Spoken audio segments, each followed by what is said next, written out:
From the studios of iChris, where bold ideas take center stage, this is Talk Chaw Xtra. Okay, so welcome to another edition of Talk Chaw Xtra, where we have the XXL convo. Of course, Friday nights we gather here with the biggest of things, the biggest of news, what was topical, what was trending, what should matter to you, and what some people may say we are not minding our business. But what can we do? If we mind our own business, the other business, who will mind it?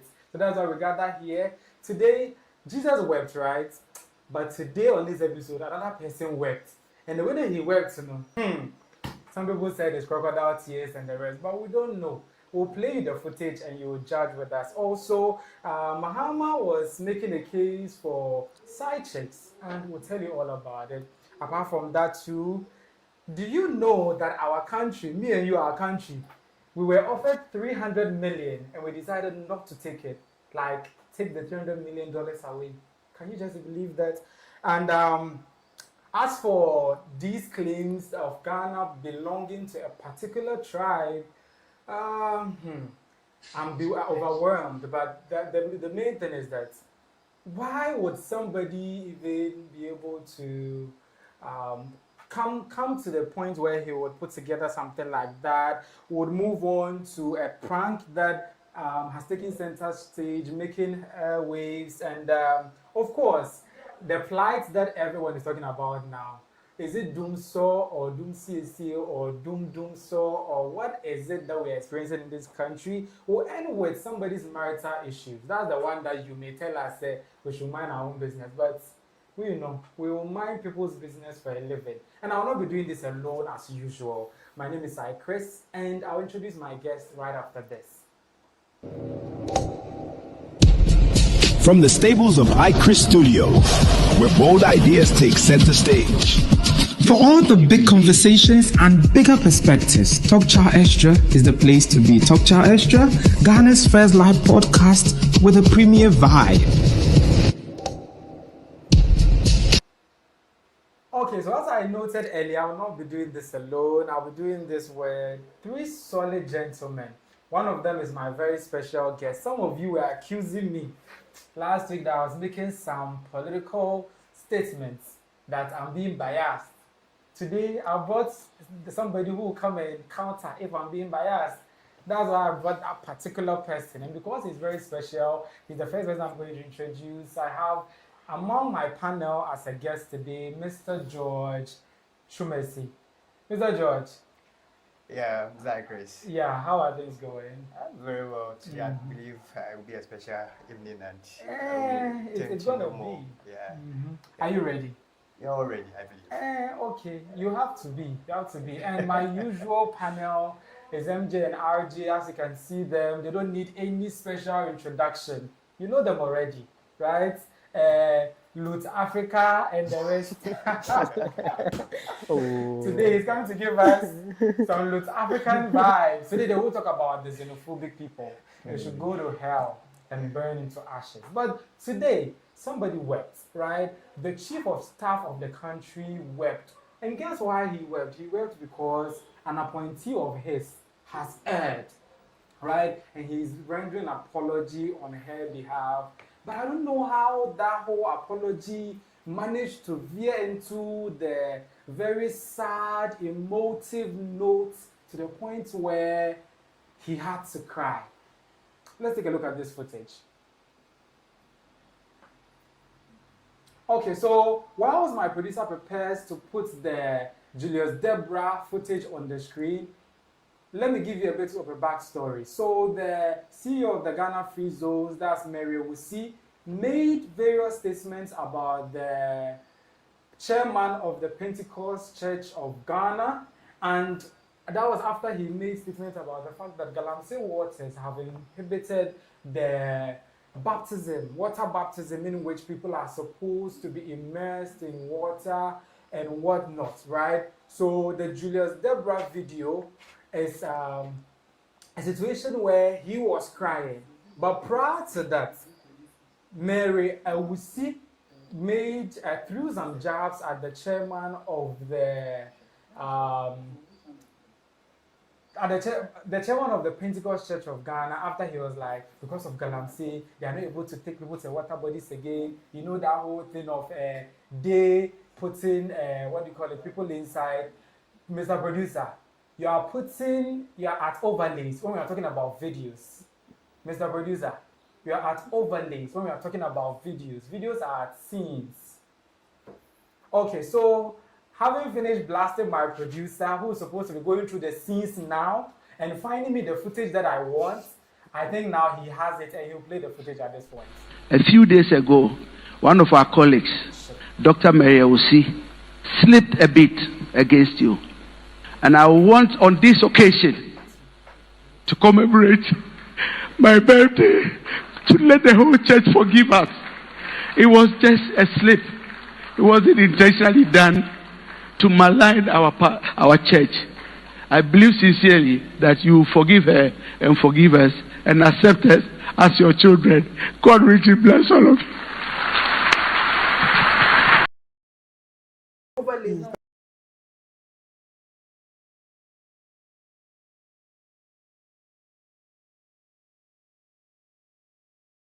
His 60th birthday, I beg your pardon, and he was at the Pentecost Church. I think the vice president was there, the president was there. I would call it a star-studded event in which they were supposed to celebrate the chief of staff. And that was when he used to render apology for this woman's statement against the chairman of the Pentecost Church. Now, at this point, I will go and take a look at exactly what the Pentecost pastor said and what the CEO of the Ghana Free Zones Authority also said, so that we'll put this conversation in better context for you to understand the gravity of what she said and why the chief of staff had to cry about it. Let's take a look.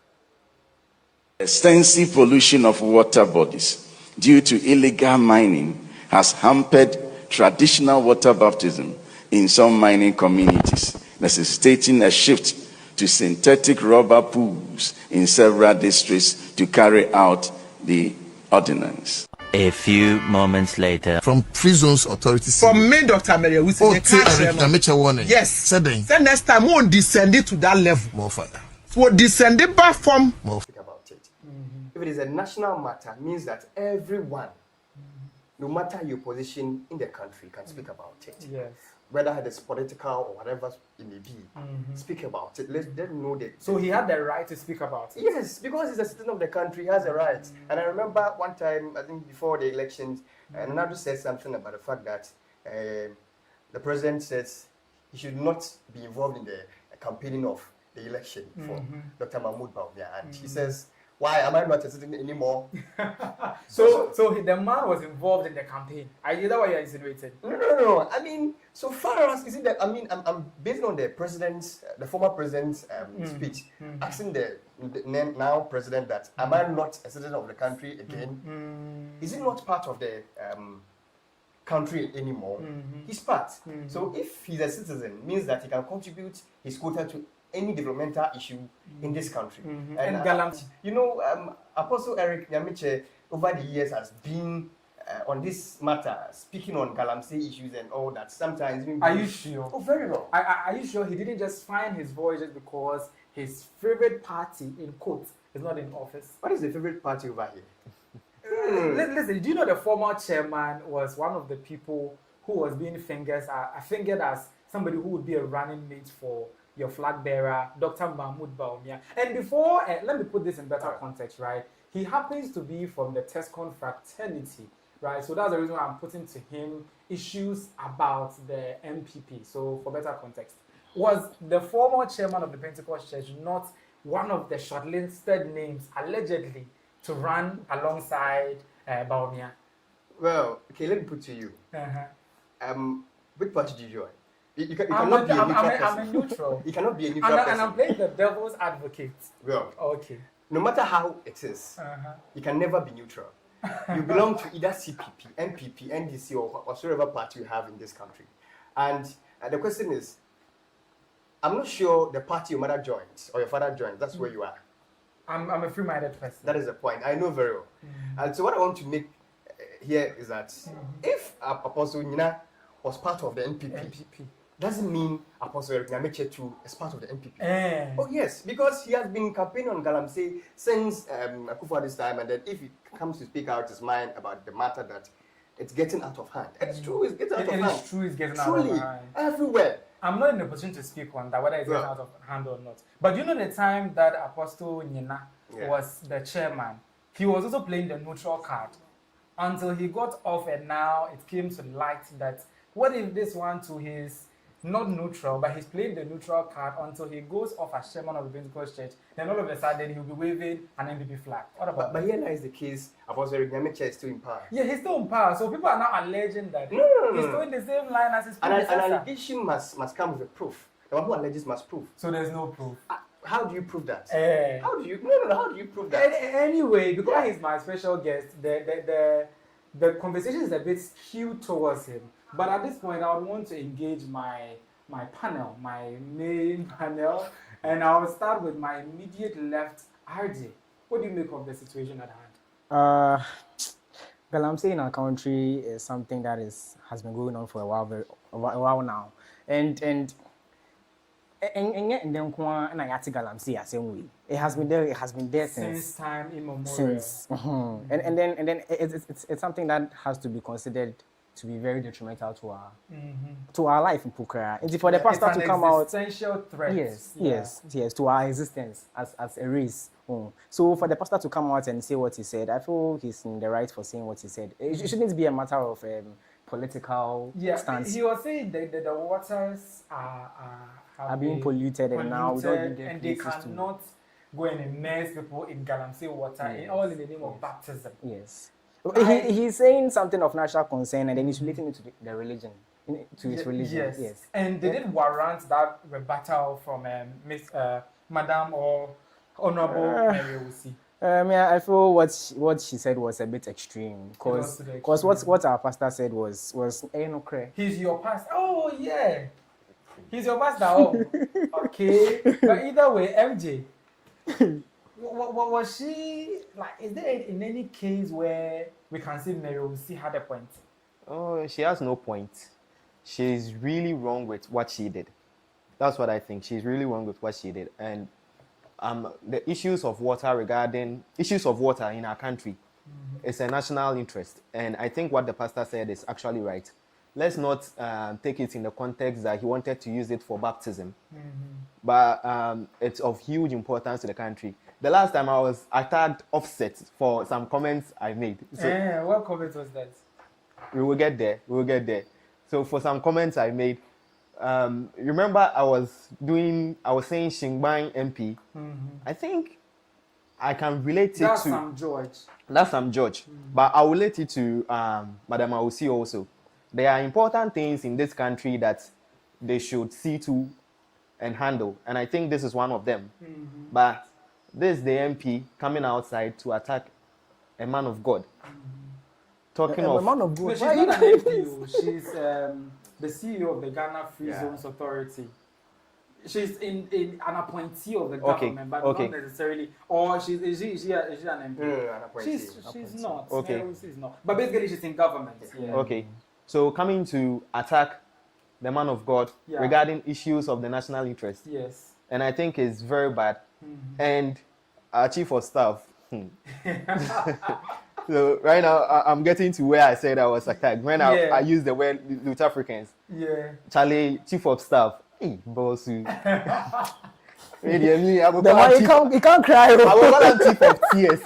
The one you can't cry. Oh, serious. I will call him chief of TS. And honestly, to the TS, crocodile TS. Crocodile TS. Because, like, why would you fake cry? No, he's emotional. Emotional saying. Emotional saying. What is to be emotional about this? Like, no. In what sense? In what sense? He's emotional in the sense that he can't believe his man of God, the head of the Pentecost Church, which he is part of, is being maligned in that way. And who did that? Who did that? An appointee did that. Yes. Before they were sworn in, there was a code of conduct. Given to them by. It says that letter has been given to them. Yes. And meaning that if they have these letters, they can be sacked at any point in time if they believe that the conduct is not right. Yeah. Per your actions means that the conduct wasn't right, and as such, it warrants that you could just take off this lady so you can bring in a person who can conduct herself very well. If not, then the tears, as they say, has been as such. So are you trying to insinuate that they are afraid to let her, or they are not doing the right thing, but they are rather just playing an emotional card? So they should have sacked her. That's what you're saying. My question is, if okay, is there actually a code of conduct book or letter to them? There is. We all know. And the first gentleman says, if you go against them, you will be held accountable. So you have copies of that? Yes, it is there. I went through it and everybody was like, the new code is good. That's the reason why the appointees, most of them are of their best behavior, if you would be honest. So are you sure? Most of them. So why are they protecting her with tears? Okay, so MJ, they are protecting her with tears. Tears, yeah. Instead of sack letter. Of course. So she should be made to hit the sack. But sometimes you need to give people a second chance. Second chance? Yes. And has she publicly come out to apologize for what she did? Mary, I don't know. Maybe she has saw. She hasn't. She has Oh. It has been so, but I believe that these apologies wasn't the best of her. Yeah. Because when you've been asked to come and apologize, and then you use certain words as if it's by force. You see, you are of your own will to apologize or not. But you think Julius was forced? I mean, we see. Okay. Yeah. Okay, she has actually apologized. Yeah. Okay, then that's all. To me, I even think Julius was forced. Of course. When she was using some words like, if Ghanaians believe that, she was wrong.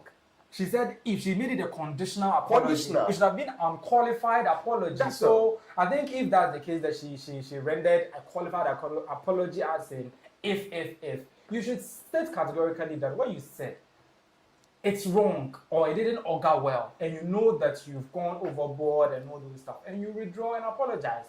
This one, yes, Mary, is it hard to do to the point that you have to let your whole chief of staff to go and be shedding tears? Now they are calling him Julius Crocodile Tears Debrah. RJ, are they really crocodile tears? Like looking well? Yeah, me, I don't see the emotional aspect of this. Why should you come on TV and then come and cry? Come and cry. You shouldn't have cried. Yes. Oh. Me, I feel like yes. What his appointee did was it's even disrespectful to his pastor. You get it, but then to the nation also. Yeah. So I feel like he should have done something. Some sanctions would have been better than coming to public and then coming to cry there.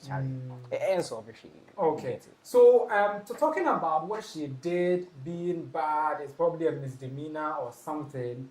Another man of God, precisely the former Presby Moderator Very Rev Prof Mante, hit back at her in a video in which it was a rebuttal. The video is right? A rebuttal to the lady, and this is what he said.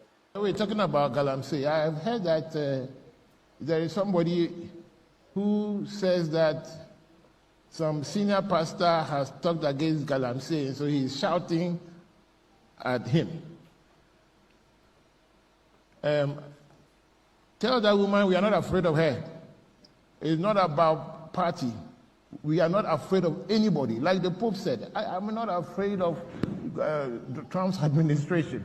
If something is sin, it is sin, whether it is under Akufo-Addo or under Mahama or whoever. If it is evil, it is evil.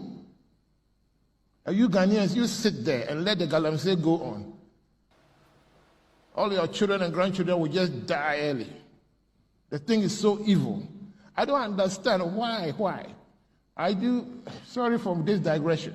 I do remember when I was chairman of Christian Council, I went with the current president, the Church of Pentecost head. We went to the then president and told him that galamsey should stop. I was the one that led the delegation. We talked about it. It's not just during this, it's not about party issues at all. If people cannot think beyond party, they should stop opening their mouths. And I'm serious about what I'm talking about. We are not afraid of anybody. No party. We were there before there was party.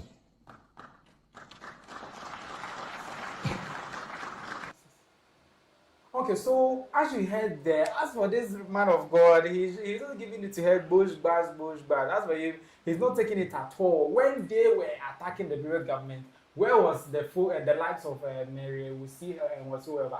It's not political. They'll comment on it today, tomorrow, and the next day. But before I move on, some of you are already sending your comments, and I have one comment from Ado, and he says, Julius Debrah is protecting the image of his office. Any sanctions will be given in closed doors. But if there will be any sanctions given to Miss Mary Owusi, should it be done in closed door? Because the crime was committed in public. So the sanctions should be also given in what? In public. It shouldn't be given in chambers, right? Yes. And at this point, it's like 2 weeks suspension, 1 month suspension, or something like that. So another comment, I think Whiskey Page is saying, but when Apostle Eric Nyamekye criticized the then New Patriotic Party government about galamsey while they were in power, where were the people who are now criticizing the chairman? According to Whiskey Page, Apostle Nyamekye was also criticizing the ex-Wal Nanado Baumia administration. So this is not the first time that he's hitting on the galamsey matter. It's an old drum that he's beating. So if he has beat the drum last administration, he's beating it now. Why should you not dance to the same music as the previous people if you are not doing anything better than the previous government? Whiskey Page doesn't understand. But let's move on to the Presby Apostle. Do you think that he was also going overboard with his reaction to the woman? Overboard?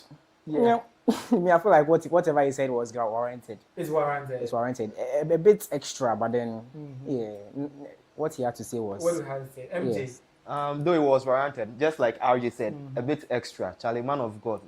You get it. He has come to a level. Oh yeah, he has come to a level on the pop. Yeah. Give it to her. Yeah. You get it. Man of God should, exercise and So, Very Reverend Professor Mante, I think it's a Ghana name. Yeah. So they said you should teach a bit kakawai. Now, I didn't know, Mammy, there's an infusion or your back time. Oh, What do you think? Very Reverend Professor is our former moderator, and then he's Reverend, I think you said Apostle. Yeah. I'm a Presbyterian, so over here. Okay. And I must say, Reverend is one minister who, I think, is fearless. Yeah, he's fearless. Speaks his mouth. Yes, he even said it in the video that you don't fear. Reverend Mante is fearless, and even before he left office as moderator, you could see all ministers were doing their best to put measures in place to make sure the church is going in the right direction. And I believe the now moderator too is the same line. And so he was the former moderator. Yes, the former immediate past moderator of the Presby Church. Yes. Okay. I don't think what he said is overboard. It's rightly so, because if that woman got the guts to come over, another man heading over 4.4 million people here in Ghana, and the Pentecost Church is over 4.4 million. Yes. People. According to which sense? I think you can have it. Really? Yes. Then that's a huge number. It can make a political difference. They are growing in number very well. They are growing, and I don't believe it was overboard. It was the right direction Professor Mante gave to Ms. Owusi. Okay. No one should fear. No Reverend minister should fear. And I don't believe that they are in that capacity. And you could even check the Catholic Bishop Conference. Yes. Their chairman always on them, always trying to let them know the right thing. And that is the right thing we want to see around. As everybody said, my government, I want to be like, it's a democracy. Talk your mind. Don't be spectators. No. So that's the point. We are all here. MJ, don't you think because of the numbers, like he was saying, that's why minister is crying? He's crying that he may lose those numbers. Of course. No. Nah, he has agenda. No, he has agenda. Julius Debrah is a member of the Pentecost Church. Yes. We get you. And a lot of the appointees are members of the Pentecost Church. But is Julius the only person who is going to vote for NDC? No. But he's trying to say, because they are in the government, they cannot sit, or it can never be the case that they as a government is against the Pentecost Church. No. When most of them are Pentecost. I get you. Listen to my point. I'm not against the apology he is rendering. I'm like, the tears. That's what I'm talking about. It's very, very extreme, Charlie. And if you watch the videos, you could see that the tears are very fake. Like, oh, bro. Why you not crying? Bro, you don't cry before. Oh, you know but cry I before. was feeling emotional for him. Oh, not at all. How emotional? Boy, you know cry before. That be how they cry. Like, take us back as your sons and daughters. No. So that's crocodile. Oh. Please, let's go for it. So imagine over 4.4 million population and an appointee is going against their pastor. Julius is not the only person who is going to vote for the NDC.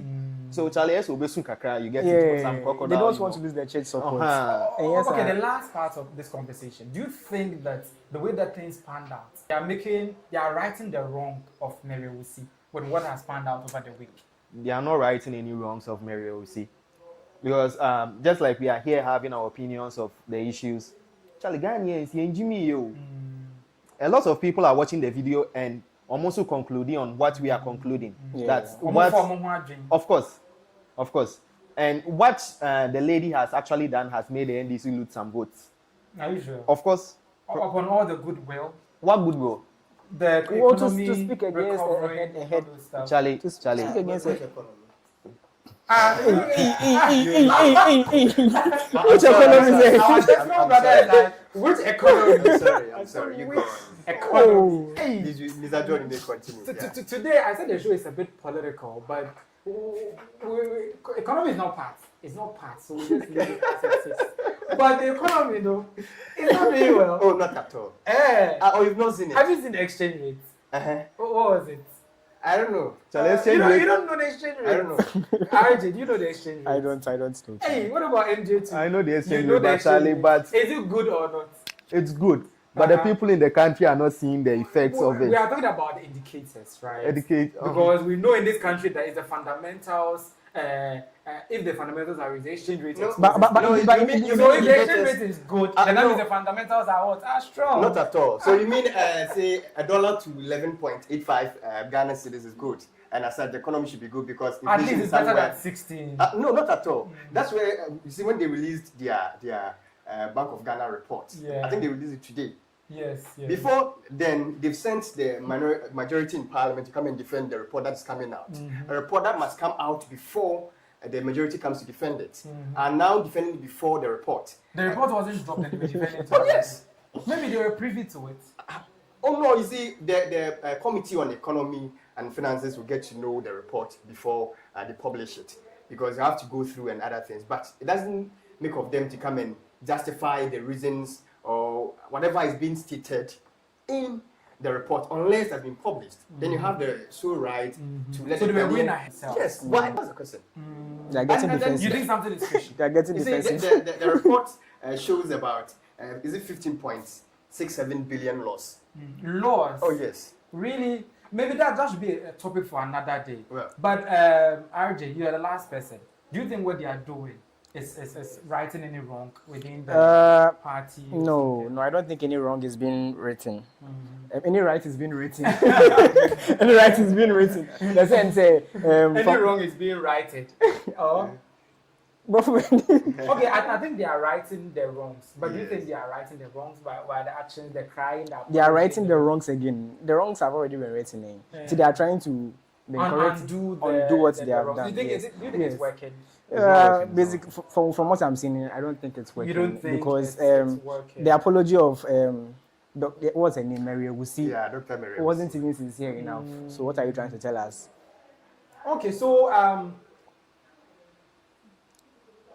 still on our topic, our viewers on YouTube, they are watching us live right now. As we all know, this conversation is live on YouTube Fridays at 7 p.m. and it will also be available on podcast platforms like Apple Podcasts, Spotify, Amazon Music, and any other podcast platform. So those on YouTube are giving us comment right now. I think Darona Ben Jampo, Daron Obey Ampofo is sending greetings to all of us, and he's like masters, right? And he also laughed at some of the comments that I think MJ made, right? But either way, I think you can also send across your comments, your thoughts on the conversation at hand, and we'll know what it is. Okay, so at this point in time, we'll look at we'll take a fun segment before we go. I think RME is better than science in this country. People are saying that talking about religion has taken center stage. A lot of Ghanaians, a lot of Africans, a lot of us are known to be very religious people. People who are very religious, people who are able to take matters into their own hands when it comes to morality, when it comes to doing the right thing. It's always a matter of, hey, do the right thing because the Bible says this, the Bible says that, the Bible says that. But in modern day or in recent day, we've come to realize that the religion has enriched a lot of people. The same religion that is correcting our moral code, our moral conduct, straightening things in society, it's enriching a lot of people. And now social media people, on a lighter note, are now saying RME, which is religious and moral education, is way better than science. Science that is supposed to help us know. But anyway, let's take a look at the video. Mami mini de tu madini na ye Timusumi di muwaji di debe ye Ana bibi wawa entu mi ya Menteda muwida Mami mini de tu madini na ye Timusumi di muwaji di debe yo Ana bibi wawa entu mi ya Na bibi ya Shada kukompo so Na sanimbe ne chila obi muna trya Wadi bia yode ya no Namnipa bomada was also mojuno awuma munchado awa mentu we know that's so far so much bottom opono wa mata fwenyi magas fu omuna wa fel ebe trasa ko minchilo shabenzi minchi promotion minchilo asumi ye bia bepe trasa ko minchi.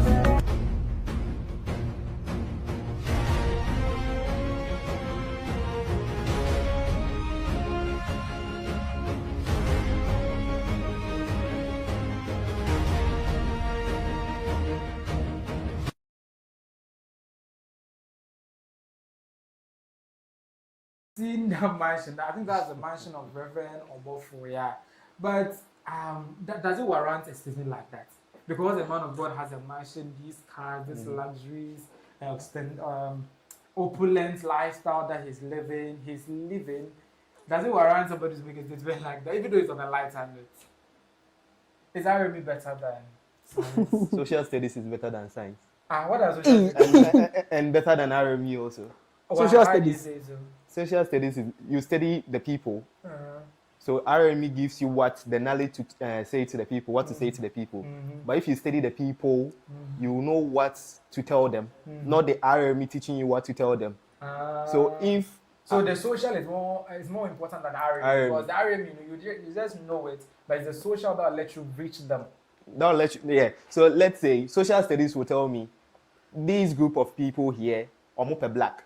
And RME will tell me the right thing to tell them is Omonche red. So to win over the people, what would you to say? You say what you know would tank. Like Thank you. Thank you. So I'll say social studies is better than RME and science. Mr. George, but is it a warranted statement? Is it this level? It's very laughable. That's why I put it on a lighter note, right? Because how is RME better than science? On a more serious note, you see, you don't know what these reverend ministers or pastors does for them to get all these worth. Don't think they get it from the church? It may be, but because we do not know. It may be saying it's you know what, from the church. No. What I believe is that even if it is from the church, after they get these, they reinvest it into businesses. Because if you depend on only what the church is giving you, you didn't do anything. So you think they are reinvesting? Yes. Or some of them before they came into the ministry had their businesses that they were doing before they came into the ministry. And already it's and they're using the ministry as a financial backbone for the industry. Relax. So. The reinvestment he's talking about, do you know the reinvestment can be one amen? Amen. Yeah. Amen is the same. Just carry a Bible. Hallelujah. Amen. 10,000. Hallelujah. Amen. 10,000. Quotation fee now. Are you sure? Of course. It can be one amen. Well, RG. But then basically the money is coming from the church. It's coming from the church. If you reinvest it, your base is coming. It's coming from the church. Money. God's money, is it supposed to be used for business? You're supposed to use it. Yes, he's using God's money to grow. To grow himself. To grow the church. Have you seen the church? Have you seen the church? No. Are you sure? Have you seen the church? Have you also seen the church? Well, I don't know. Church.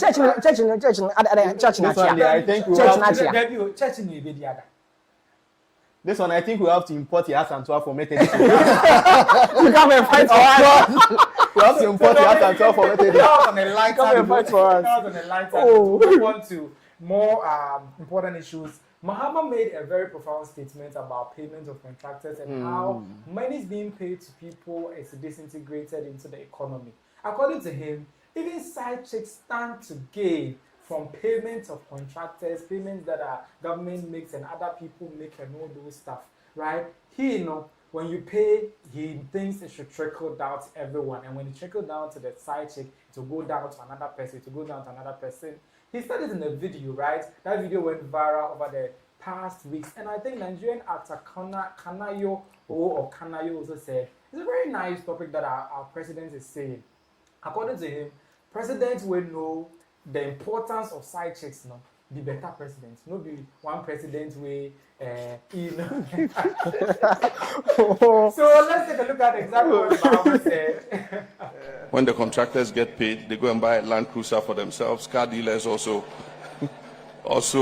benefit. And even the spouses, the wives, and the side chicks also benefit.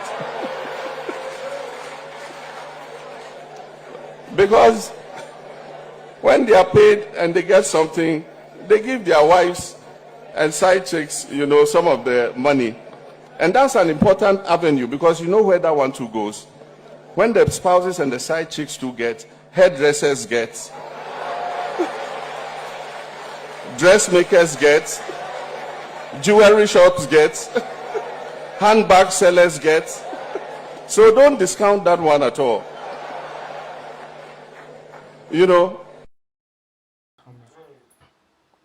Okay, so following this utterance or statement by our president, His Excellency John Mahama, Nigerian Nollywood actor, veteran, legendary Nollywood actor Kanayo also commended him and said he would make it his thesis topic. He will research into it and see how side chicks are important in an economy. But my panel, do you think side chicks are really important as Mahama and Okanayo are trying to let us believe, Mr. George?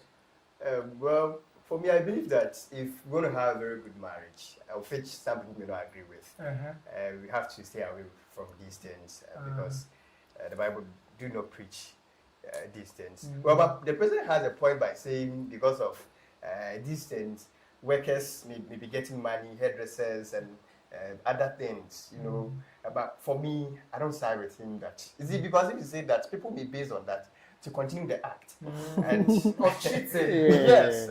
So I don't suggest to the fact that we should continue in that act. Yeah. Okay. So RJ, okay. Yeah. Would you have a side chick? And if you have a side chick, will your payment trickle down to him? Would you have a side chick? Yeah. Like in the future. How many side chicks do you have? That should be the first thing. Currently, he's not even married. So all of them are side chicks. And I'm what? Okay. Point of correction. Main chick and side chick. And I'm what? Yeah. So, but then whether you'd have a side chick or you not have a side chick, I feel the payments will definitely trickle down to whoever is involved. So how many side chicks do you have? The payments will trickle down to whoever is involved in the relationship with you. So you and basically this is all the backbone of the economy. Money going, money coming. Yes. And see, yes, the money should trickle down. So you give the money to the side, you should go and buy bone streets. I haven't said anything. I haven't said that. No, I'm saying whoever is involved in the relationship. It's a good circulation of money. Or the money. He has a point, and it's a very good point. That's the whole idea of having money to circulate it. So if he is saying that, and it's actually true, it's what's going on in the streets.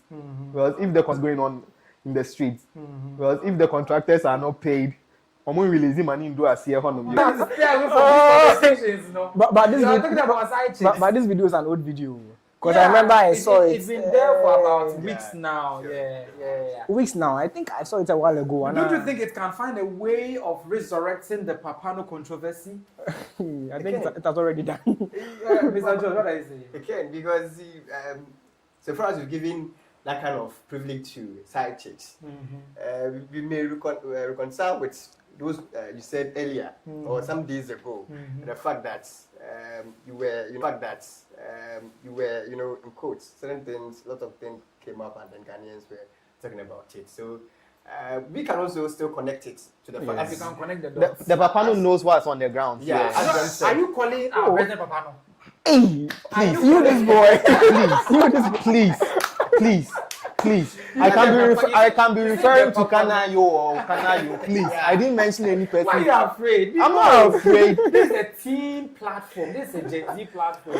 We are brutally honest. Well, you should give respect to who respect is due. Yeah. And besides, I think the Papano controversy cleared over time. I think Miss Bell and Tracy got married. Miss Bell also came and was saying it's muddied the waters for her. Her relationships were all wrong, which means that it was all. But the Papano, he knows the street. But do you know something? This side chicks thing Papano is talking about, hey, John. You said Papano. Who is the Papano? This side chicks thing Mahama is talking about. Mahama is talking about. You know, it's not just about the side chicks. The thing can go around and come back to a guy's pocket. How? Side chick Nigeria at the back of my. Oh my God! You get it? I get it too, but I'm on getting it. I'm getting it my own peace of mind. So the side chick will also go and give it to side. That means on the word safe. You shouldn't. Side vitamin D. Something. Yeah. Like it happens. Because I have one friend. Yeah. Tell us more. He's actually watching, by the way. He's actually watching, by the way. He's always drinking something. I call it the stick. You call it the stick? The stick. Yeah. You won't get it. So the converted to stick is also working. No. Maybe it's not working as. You get it. So no, we're in this country when I don't want to bring back tidings, but the Ebony of Blessed Memory. She said her sponsor. He gives her all the money, whatever that she wants, she gets it from the sponsor. But when they get into the bedroom, cool it for me, slow down. But events a broke man. There's a stick in the room. There's a stick in the room. That was she said, or it was a song. But there's a stick in the room. It was a song. The way you are saying it, like she said it there. But that's what's on the ground, RJ. It can't just be a song. No, it can't just be a song. Those suspects say there is some backing. I tell you. The broke boys are strong, and why is it the case that the broke boys are always strong and the rich ones are weaker?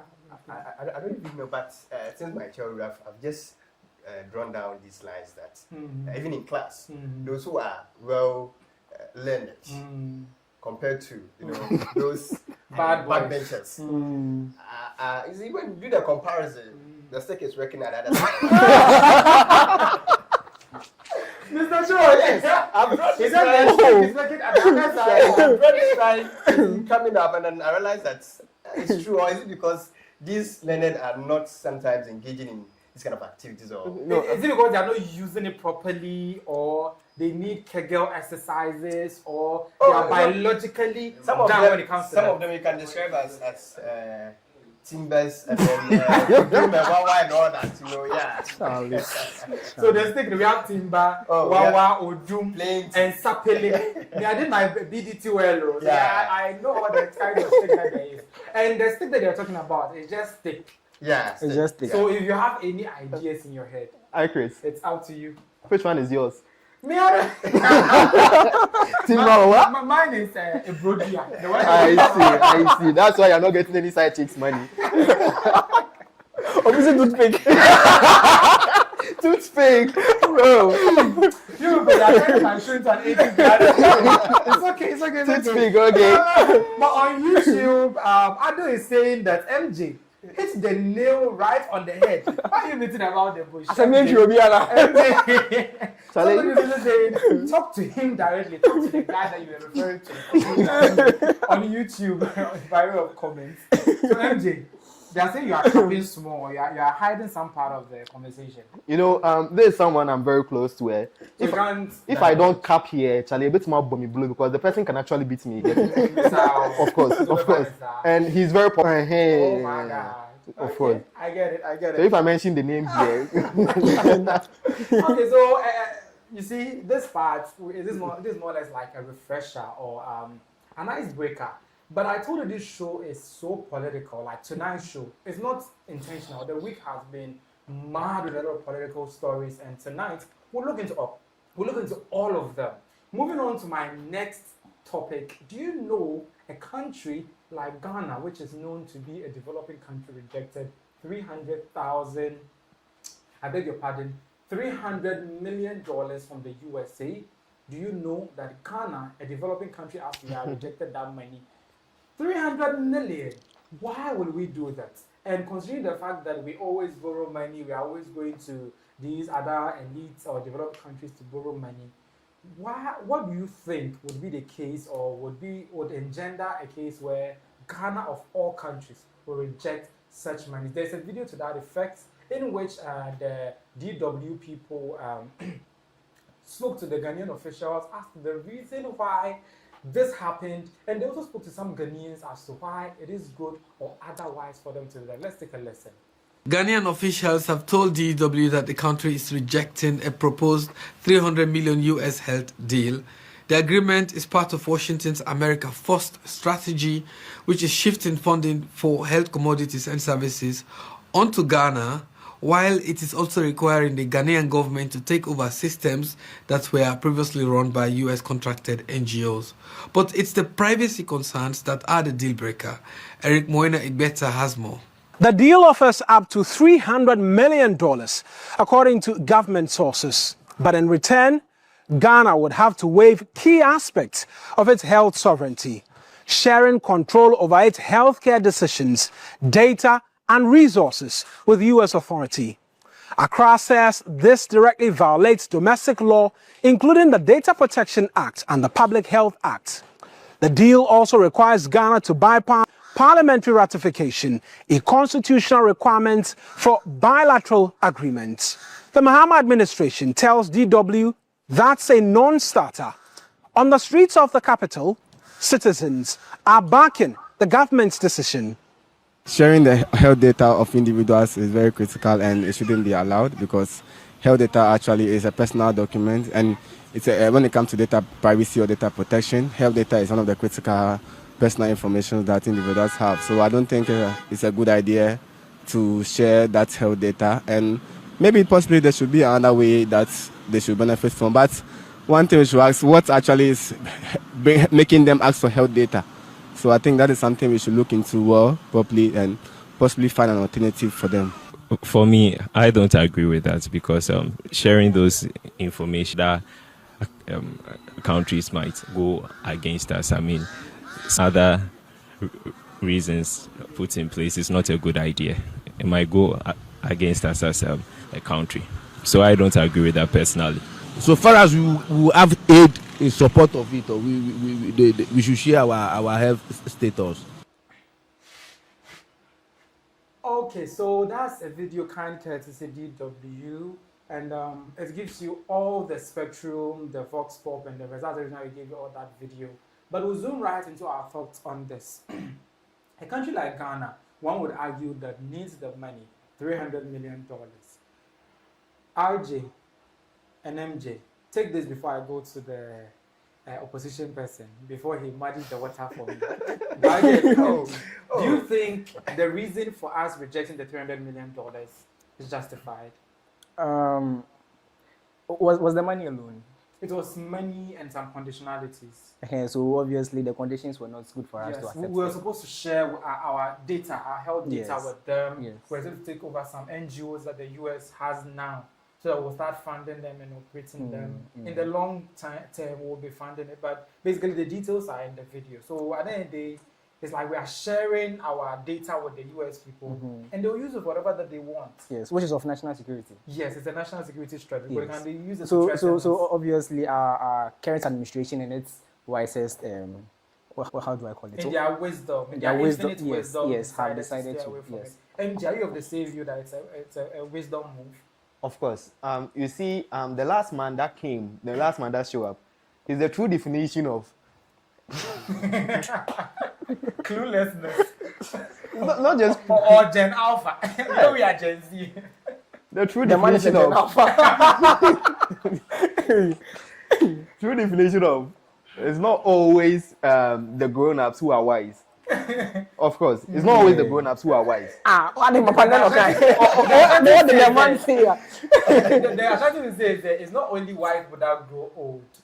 The foolish ones who Also grow old. Of course, yes. of course. The foolish ones also grow old. And but we're not saying the man is foolish. Of course, we are not saying the man is That's what people are insinuating. No, I'm saying that's what people are insinuating. No, we are not. We are just trying to. MJ, go on. If I try to defend myself, I don't see it being huge. The 300 million. Not at all. Why? Because Kenya has been given, I think, 2.1 or 2.7 billion. For the same thing. Yes. But so why are we getting 300? Kenyan data shows about, I think, 58 point something million. Meaning to say they are over Ghana around about 20 million. We're about 35. Did they accept the deal? Yeah. Yes, they have accepted.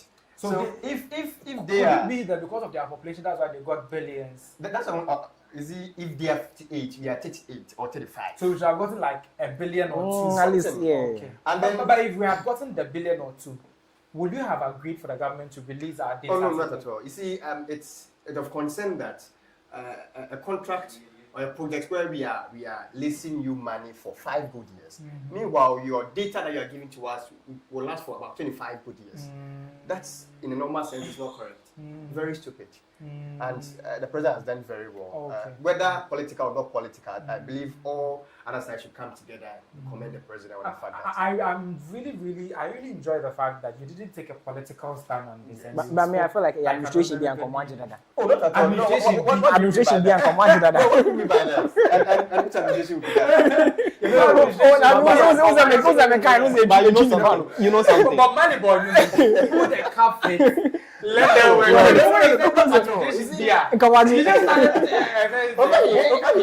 just said that. You didn't politicize it.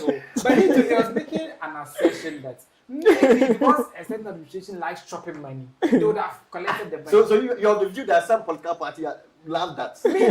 I'm playing the devil's advocate. I'm assuming he's right. No. See, you said it, so meaning you are the one saying it. You know something. We've spoken for the whole country in a whole, but let's come to the streets. I'm a street guy, so let's come to the streets. During the intro video, I said I'm a very toxic person.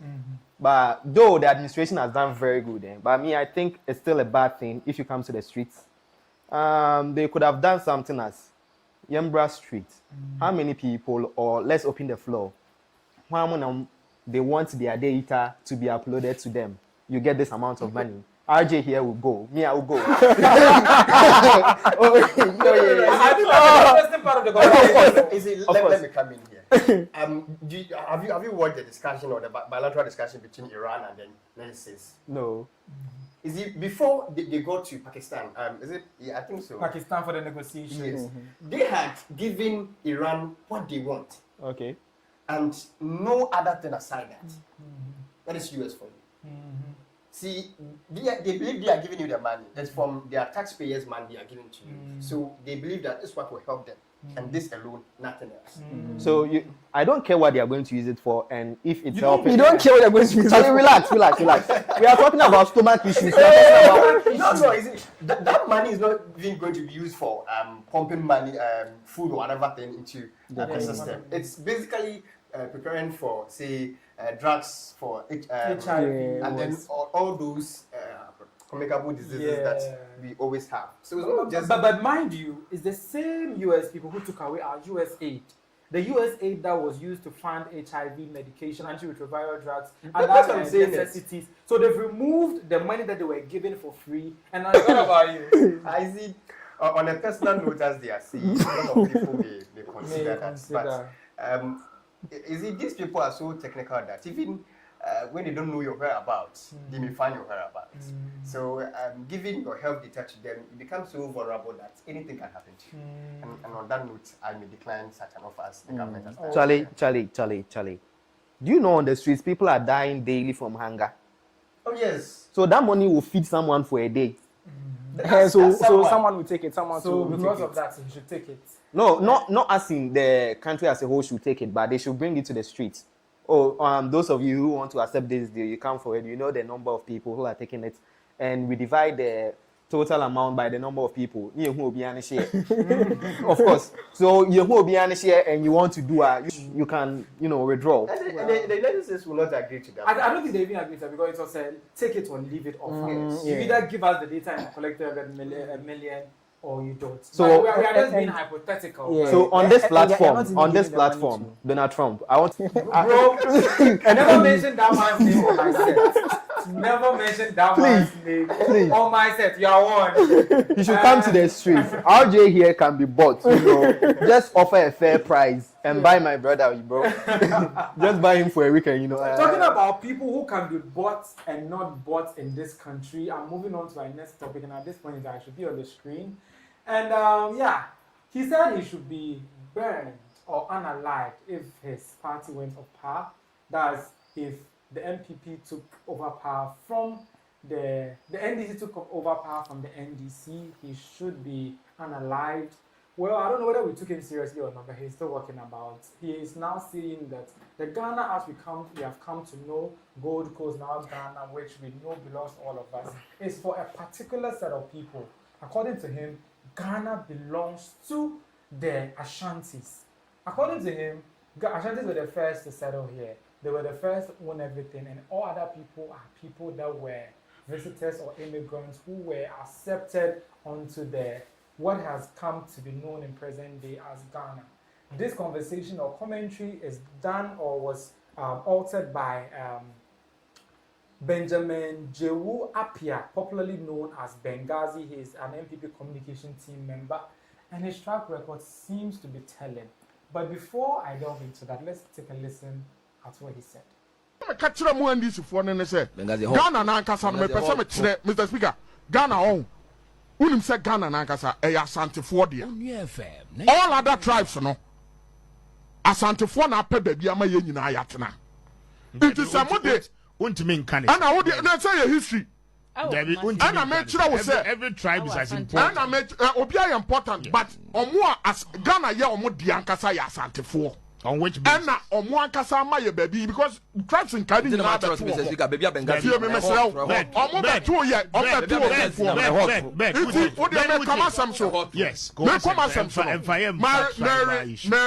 Mary.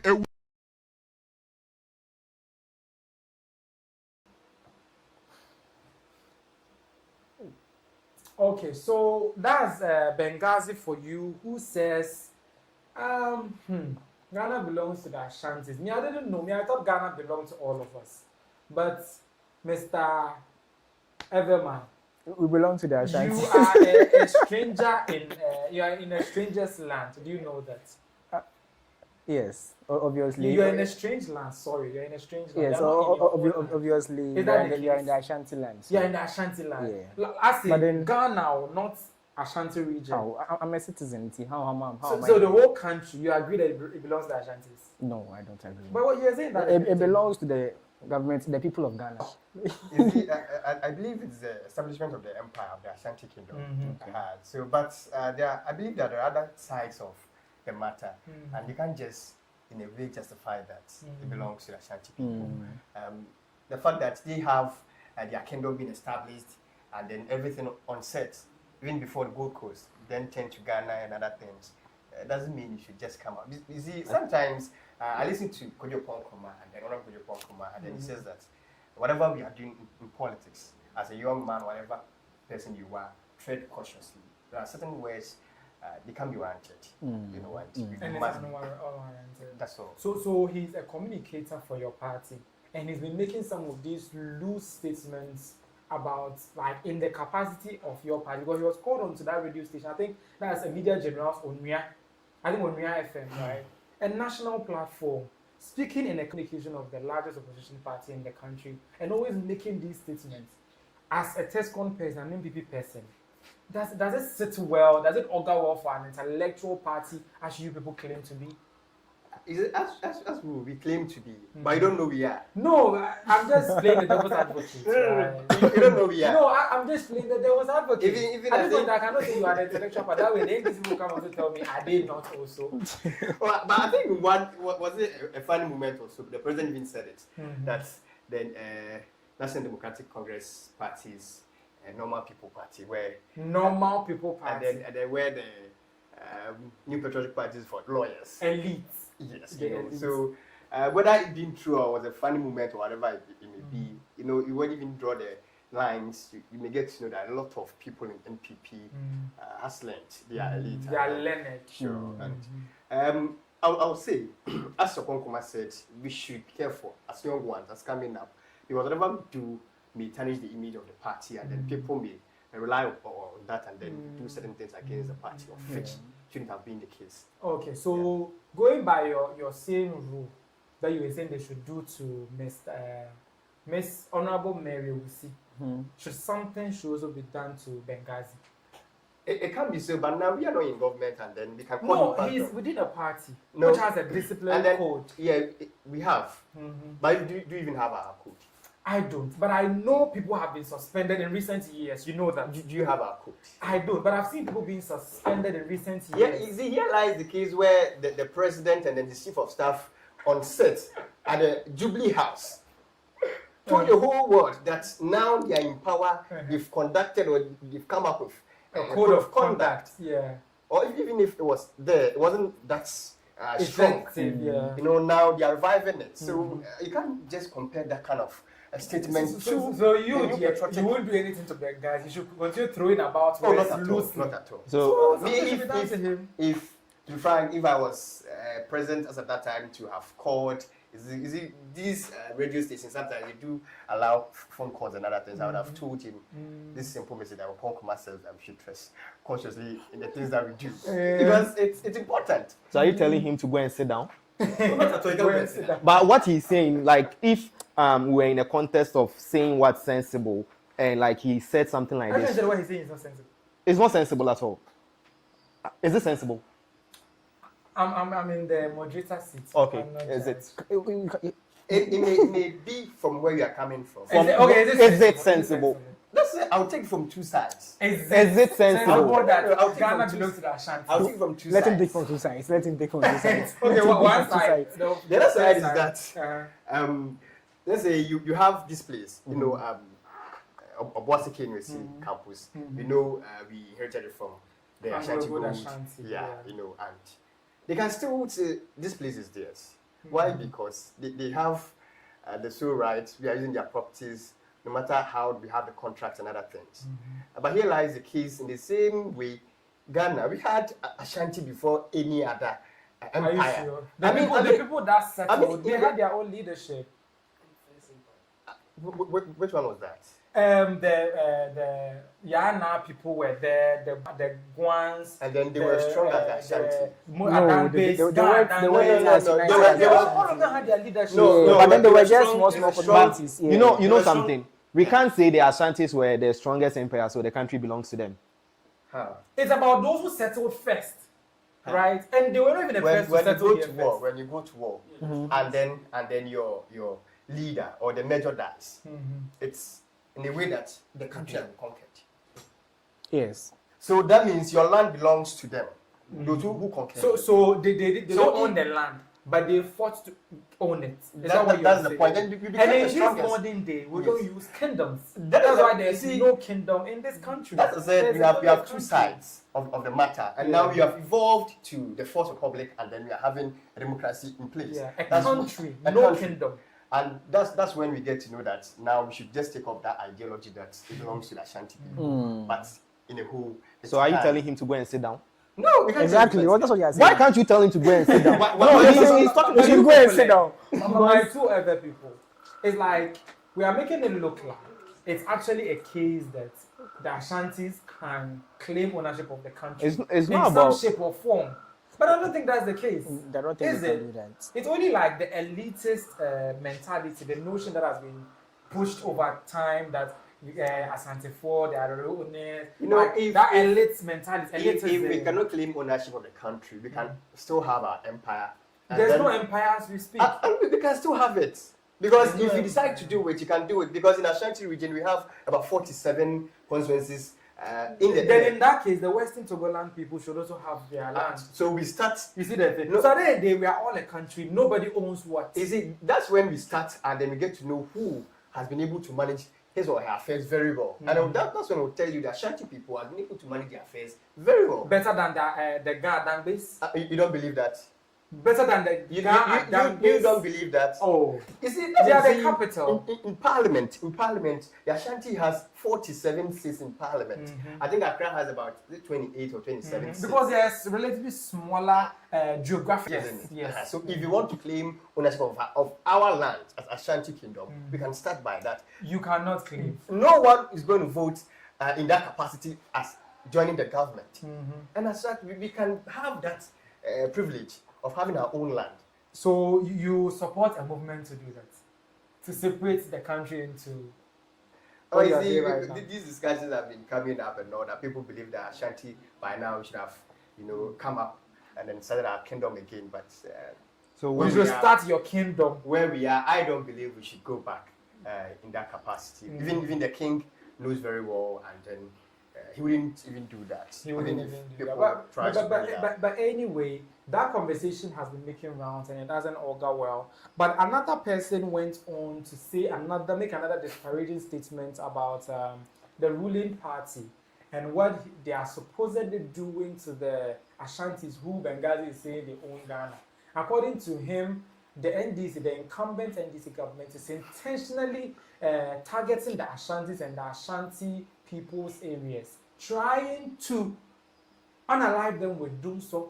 They are switching their light offer until they get tired and they unalive themselves or they go to hell. There's a video to that effect, and I don't know why it's not on this one, but let's take a look at it. Sisi the Dumsor the end omo de tatai asantifo. Omo de asantifo mo. Mo na mo se mboto abetia. Mo asantifo mo na mo se mboto abetia NDC no. Ye be kire mo se ye ho pa. Ye be dum kania mo aka se mo be kire mo mo pese mo wufu yase ko ne ye kuma wufu yase ko. That's what they want to do. And asantifo I was here sorry me hu send this form pay asem adwebon na wo trim. That's so their interest is to cause pain. Am I anything Dumsor na adane ne ho Dumsor bu UN Secretary General no Dumsor no ye one cry ne Kofodia no ye Dumsor no ye Dumsor ne ministers there and DC is there but Dumsor ne UN Secretary General there omo pramo abramu so that's what they are doing now enti omo sorry. Okay, so as you heard there, according to him, the Dumsor that is happening in the Ashanti land is targeted. They are intentionally trying to kill you with it. They want to roast you until you are roasted. And now at the end of the day, you would feel like it's just a normal Dumsor, it's just a normal Dumsor, but not knowing it is not normal at all. But looking at whatever the case is, do you think that actually a government of the day, me for instance, I'm very petty. I'm very petty in a way that I'm one of those people who is very good. I'll do everything that is good, everything that would augur with all of us. But I'm one of those people who is very petty to the point where when I start doing stuff against people that are against me, I do it to the point where it will really pain them. Like somebody will say, when I start to take revenge, even the devil will settle there. Do you think that the NDC government, who are currently incumbents, are also petty like me? That when I start taking revenge, even the devil sets the land? Because I don't understand. Dumsor is supposedly there, or there's some kind of Dumsor whatsoever. Why would they intentionally or unintentionally just be switching off the lights for a particular set of people For what reason would that be the case? For what reason would that be the case? So are there days? I'm just buying time. So that's actually what has been happening. Okay, so do you think that the current NDC government are really doing the Dumsor in the, what do you call it, the Ashanti land intentionally? I don't think that's what's happening. Our current energy crisis, is it even a crisis? Yes, it's a crisis. So it's nationwide. It's nationwide. I call my people in Accra, and then they are all complaining their lights are off and stuff. So it's not just we in the Ashanti region that are experiencing the Dumsor. Yes, so you can't just come on national television and then come and say, we are intentionally targeting. Yes. I don't think that's right by any targeted way. Oh, they are not being targeted. They are not being targeted. So yeah. Okay, so first con MPP. your other communicator is saying that the NDC people want to, they are deliberately subjecting Ashanti people to power outages so that they will give up. He's not a communicator. He's actually an MP. Yes, that's the Member of Parliament of the New Jabe South. That's Honorable Michael Oche Befi. So your MP is also blowing on fire or what? Or he's it's not on fire. Okay. It's never on fire. You see, the question has been that we will not even suggest to the fact that it's intentional. But the question is, the rate at which lights get off here in Ashanti region compared to the Greater Accra region. Are you in Greater Accra? Who did that? We do to confirm. Who did that study to find out? Yeah. No. Anytime it slides out over here, where I stay, my mom has one son in Accra. And then, always when there's lights out, we call. Tell the lights of Mohana, oh yeah, the lights more. Although it's funny, but that's the question. Why is it that most of the times in the Ashanti region there are lights out, or some parts of the region there are lights out compared to the Greater Accra region? Because if the rate at which Ashanti region is receiving the lights out is increasing, then he has a point to say that it's deliberate or intentional. So do you think it's a legitimate claim? The NDC is gaining ground within the Ashanti region. Right, like we talk about the advent of the likes of Honorable Dr. Honorable Amwako, the way that he's doing a lot of youth activation, trying to strengthen the base of the National Democratic Congress within the Ashanti region. They are galvanizing support, trying to make sure that they'll be able to get a lot of votes in the region. And it was even the last election, they were able to make some progress in that regard, and even to the point where they were able to campaign and get voter apathy to be at its apex within the Ashanti region.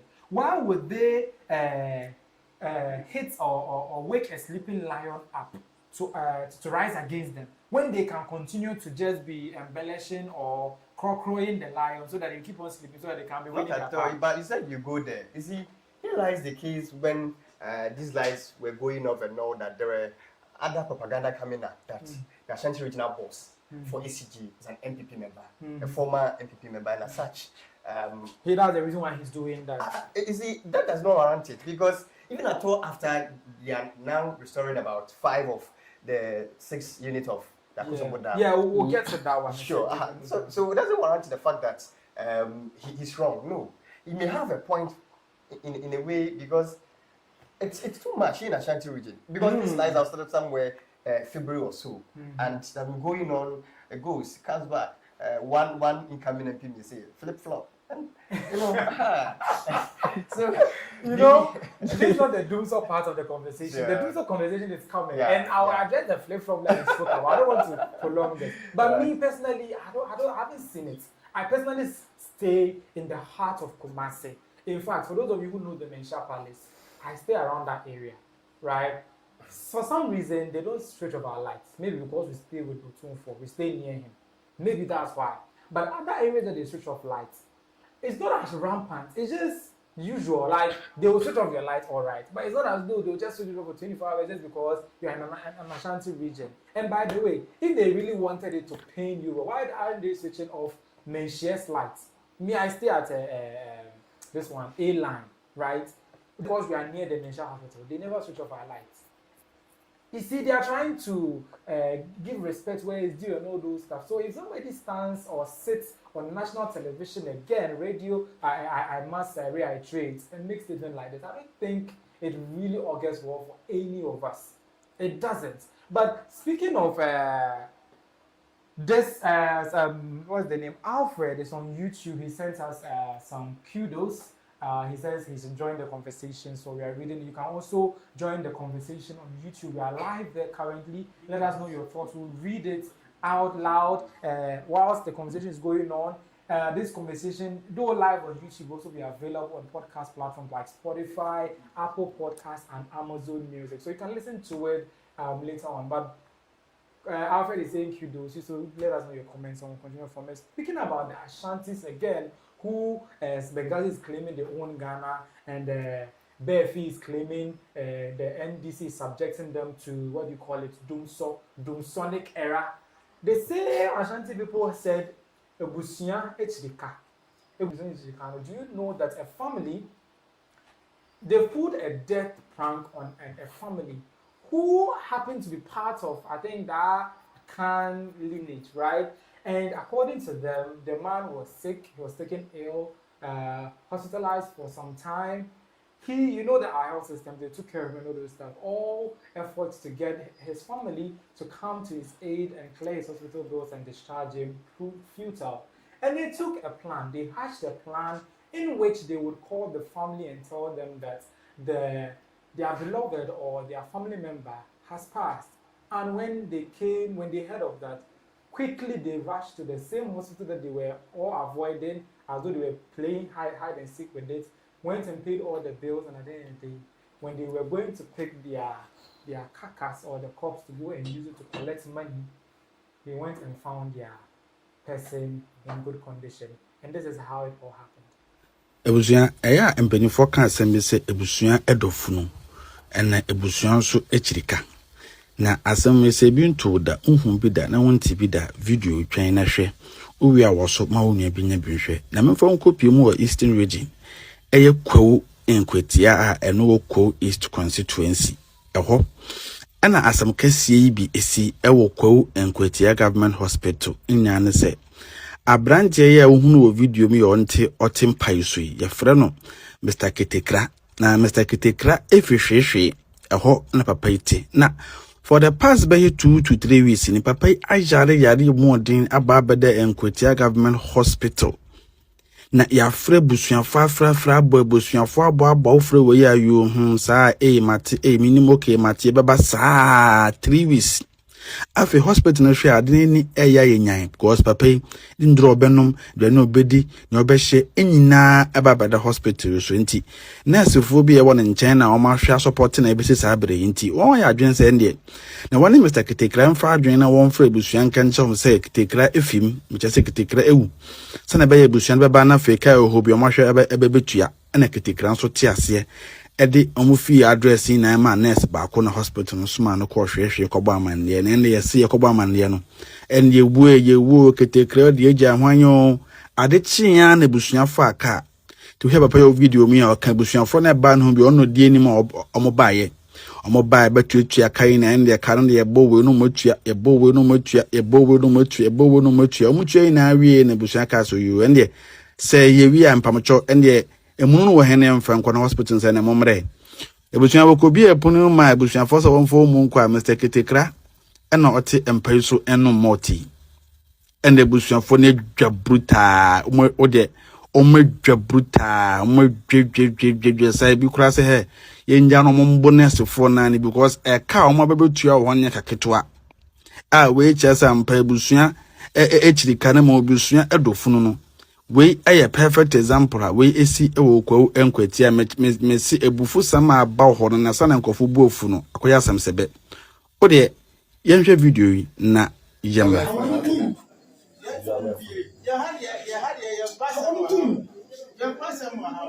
because of said the Akosombo okay I know what thing me but me we are kitwa ye nim okay but who Debrah mumundi muchimi moye mu bia abese ye nwa we abegade if you put at the heart for so what's that baby?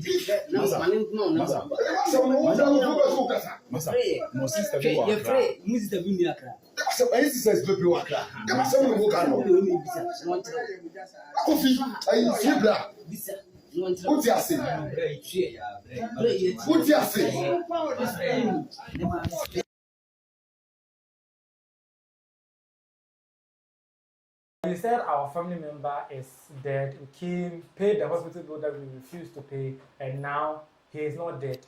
But in the first place, must they prank you that your family member is dead before you come to the hospital to come and clear the bills? Do you love the corpse more than the living family member? Because I don't get it. He is sick. He's going to the hospital. He cannot foot the bill.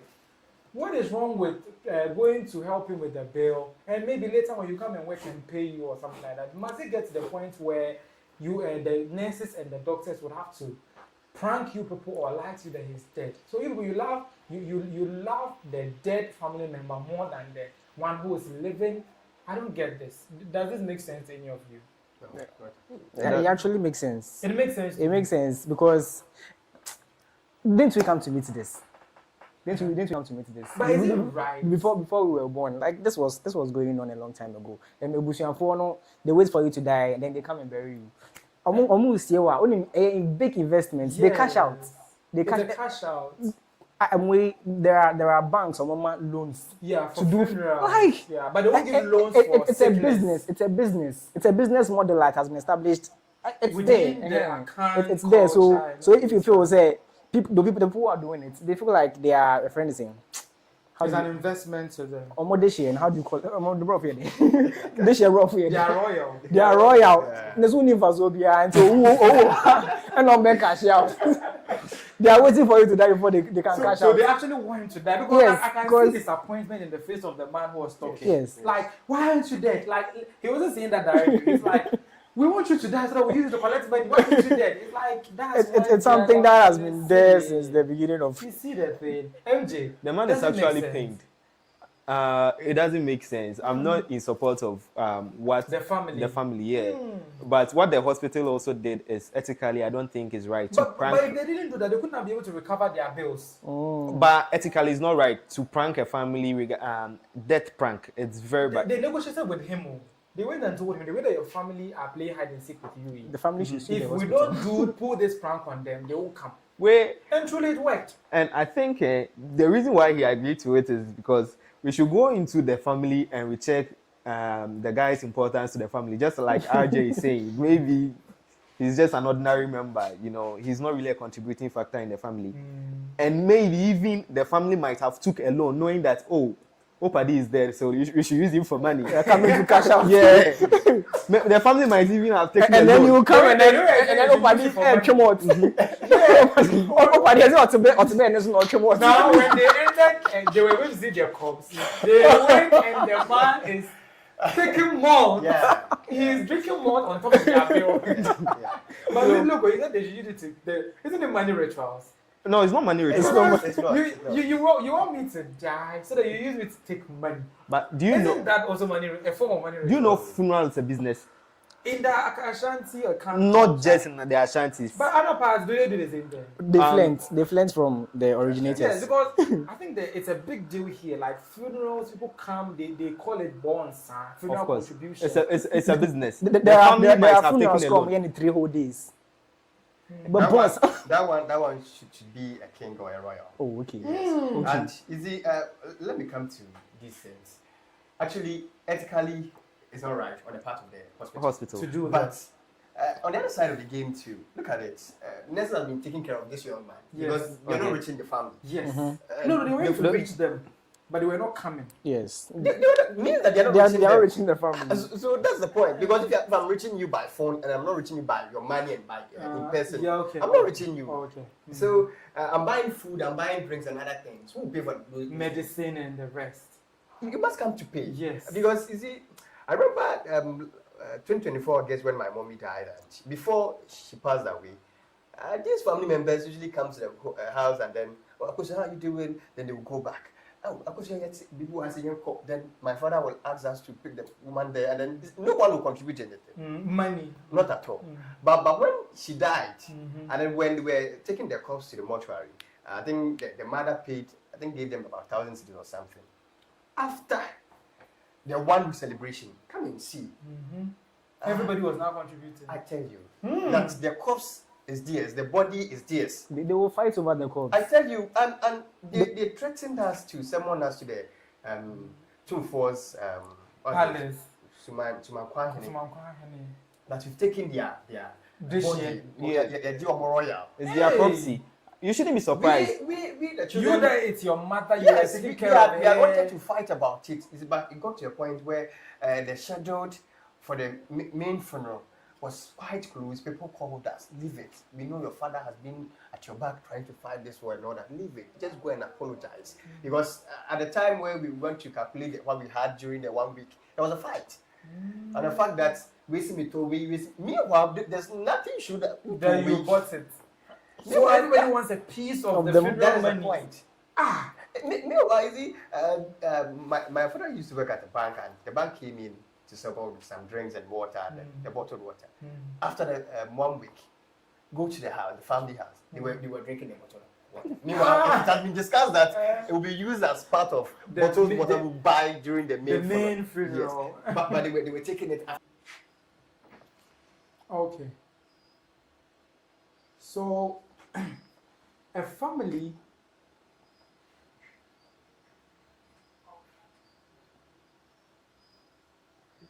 Okay, so as you can see, so now the Ghanaian society is prioritizing corpse over living bodies, and that's very problematic for me because it's a clear example of a family not giving a dime about the life of their beloved, but rather caring more about him when he's no more.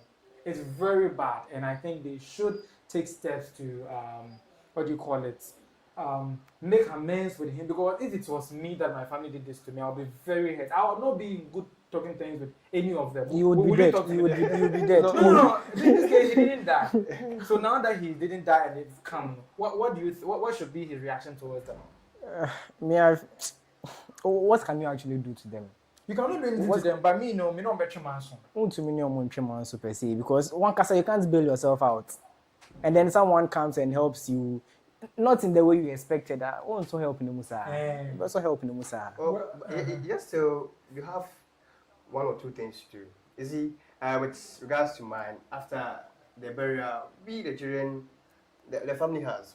What is that? They can't go. We don't even go there because the ideology is that you don't feed us, you don't cater for us, you don't do anything to help us. She was just part of the family, and then in the Ashanti culture, we are also part of the family. And that is not warranted. Inherit material. Yes. Do you think most families care about relationships between relations? Relationships and what? Relationships between the relations, like the family members. They don't care. I don't think so. I don't think so. It's each one for himself. God for us all. God for us all. But when you die, it will come for you. Of course. Because you are the property of the family. Yes. Yes, for that matter. Property, no? Yes. On that property, no, let's move on to a very pivotal issue, like the big conversation of our night, the Dumsor conversation. Actually, this is a conversation that we are all waiting for. Like, it's very political, and that's also the reason why Mr. George is here. That's the reason why Mr. George is here to give us a little bit of an insight before he could come and accuse me of being very biased. So, Dumsor, they claim, is here and it's because of this and that and that. But prior to that, I think there was a communication to that effect. I think there's an overlay to that effect, a communication from the ECG announcing that they will be fixing new, transformers. They will be changing old ones, wires, upgrading their system and all those stuff. And that would cause a little bit of power outages around the nooks and crannies of the country. Because it's a nationwide exercise, we also saw the President in attendance, saw the Minister of Energy, Dr. John Mahama in attendance. Everybody was aware that we should look forward to some power outages in the coming weeks or days. Lo and behold, it got worse, right? the largest power source, hydropower source in the country. That's, I think, the Akosombo Dam with about 1,000 megawatts. They call it megawatts, right? Yeah. Generation of power also got burnt. A substation of Gridco at Akosombo got burnt. And the video that came, you could see the whole place was raised in what do you call it, fire. I'll show you the video pretty soon. I know you'd have come across the other videos, but I want you to take a look at a particular video of Akosombo on fire. Like, the smoke was all over the place. You can see that it's no small fire. Take a look at it.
Fellow Ghanaians, as minister responsible for the energy sector, my foremost desire and objective is to ensure that every Ghanaian and every part of our country enjoys a stable, reliable, and uninterruptible power supply for economic activity and social activity.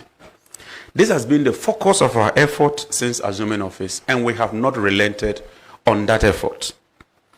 This unfortunate and unprecedented disaster, which I have never witnessed, has resulted in the temporary curtailment of power from our largest generation source, the Akosombo Dam, leading to severe power challenges not witnessed in recent times.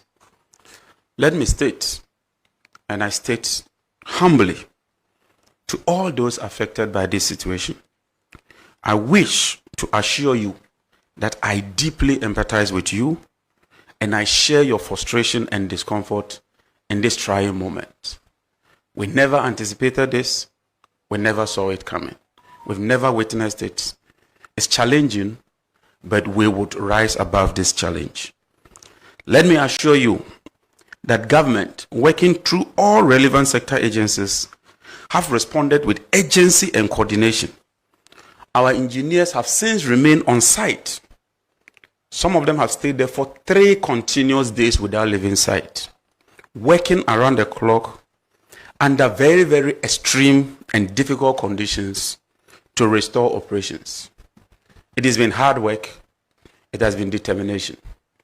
When I visited the dam site and received the briefing, it was very challenging. Others thought that it was not going to be possible. But I'm pleased to inform you today that through emergency technical interventions and sheer determination, the first generation unit was successfully restored yesterday. This afternoon, as I was about preparing to come for this briefing, I received confirmation from the acting Gridco MD and the VRA MD that the second unit has also been brought and is generating power. I've also been reliably informed that the third unit is undergoing works and that it will be brought on as soon as possible. When we bring on the third unit, it then paves the way that the new technology, the innovative technology that they've never used following this incident has proven to be successful. Then they will bring on the remaining 3 units.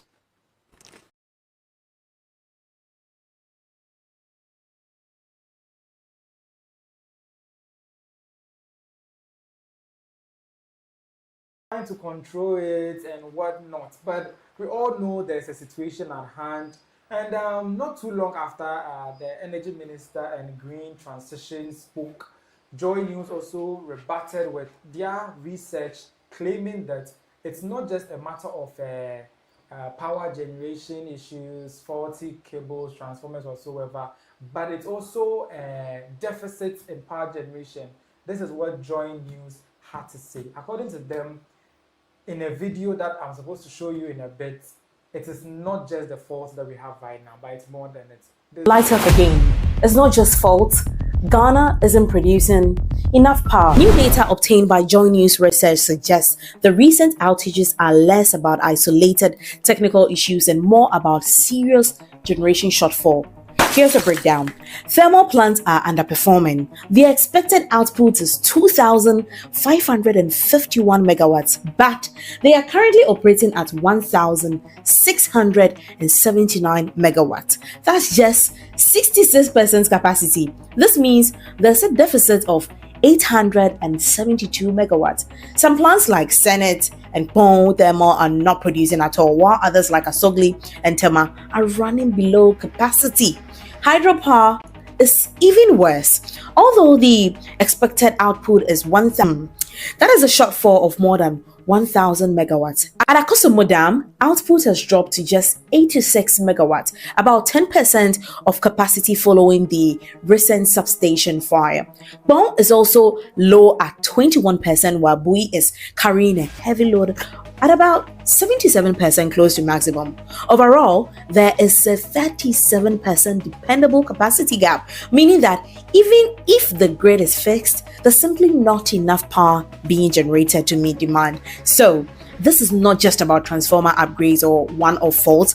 There is a system-wide supply problem. With hydro output down and thermal plants struggling, the grid is under pressure, and that is what is driving the return of Dumsor.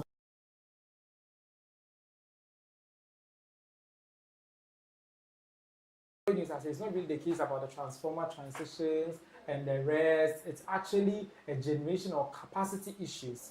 The government says that's not it, but their research, that's what they said they have. But ace musician or legendary musician Captain Planet also waded into a conversation saying some of those people who are jabbing the government when he's trying to improve this one's system, as in they are witches and wizards. He did that when he posted this video. Amma is the hope. He gives you hope. He's the hope for mankind. Child is the hope we need. He's the hope.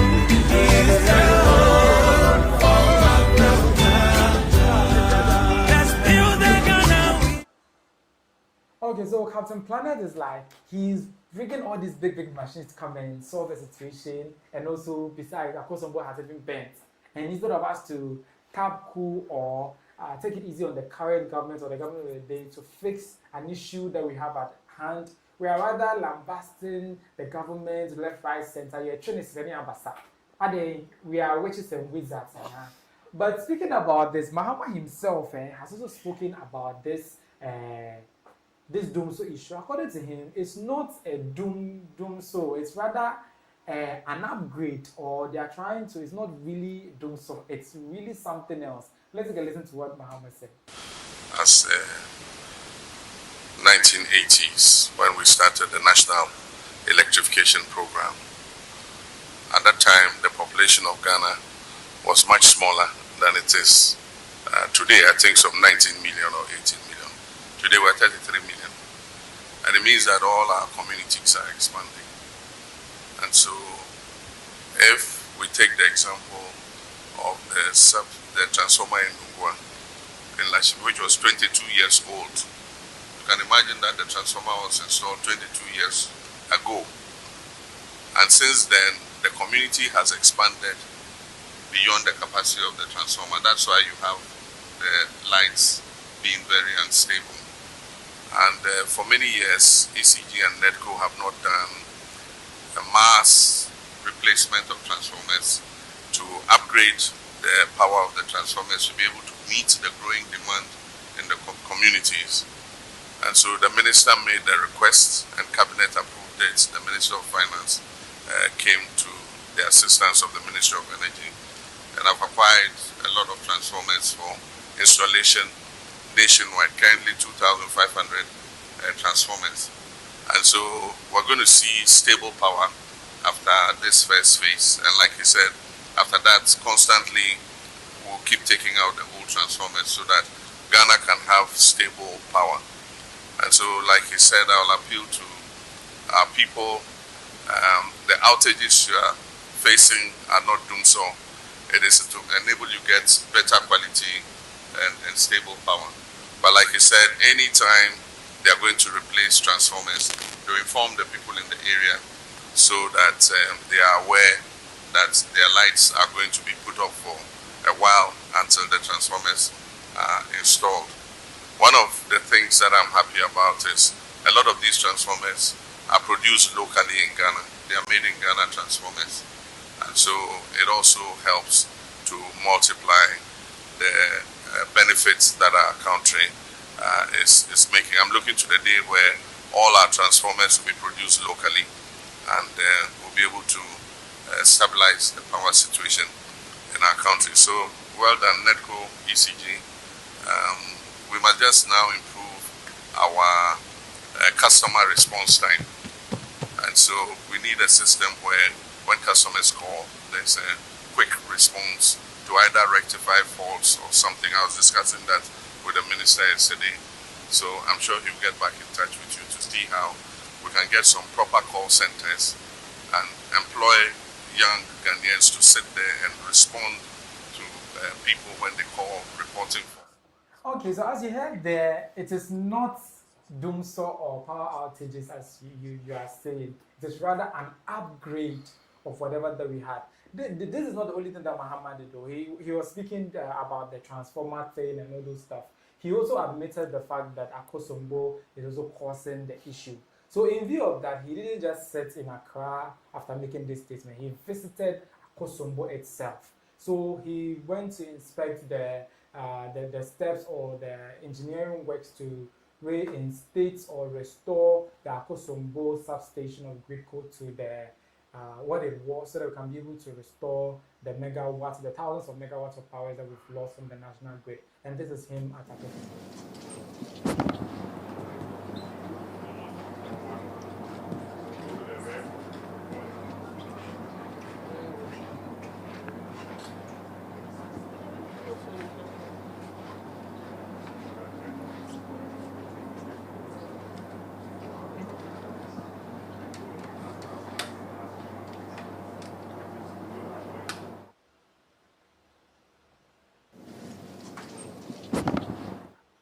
Okay, so as you can see there, they are restoring whatever that was raised in fire or engulfed by fire in Akosombo, and in phases they are restoring power generation to normalcy.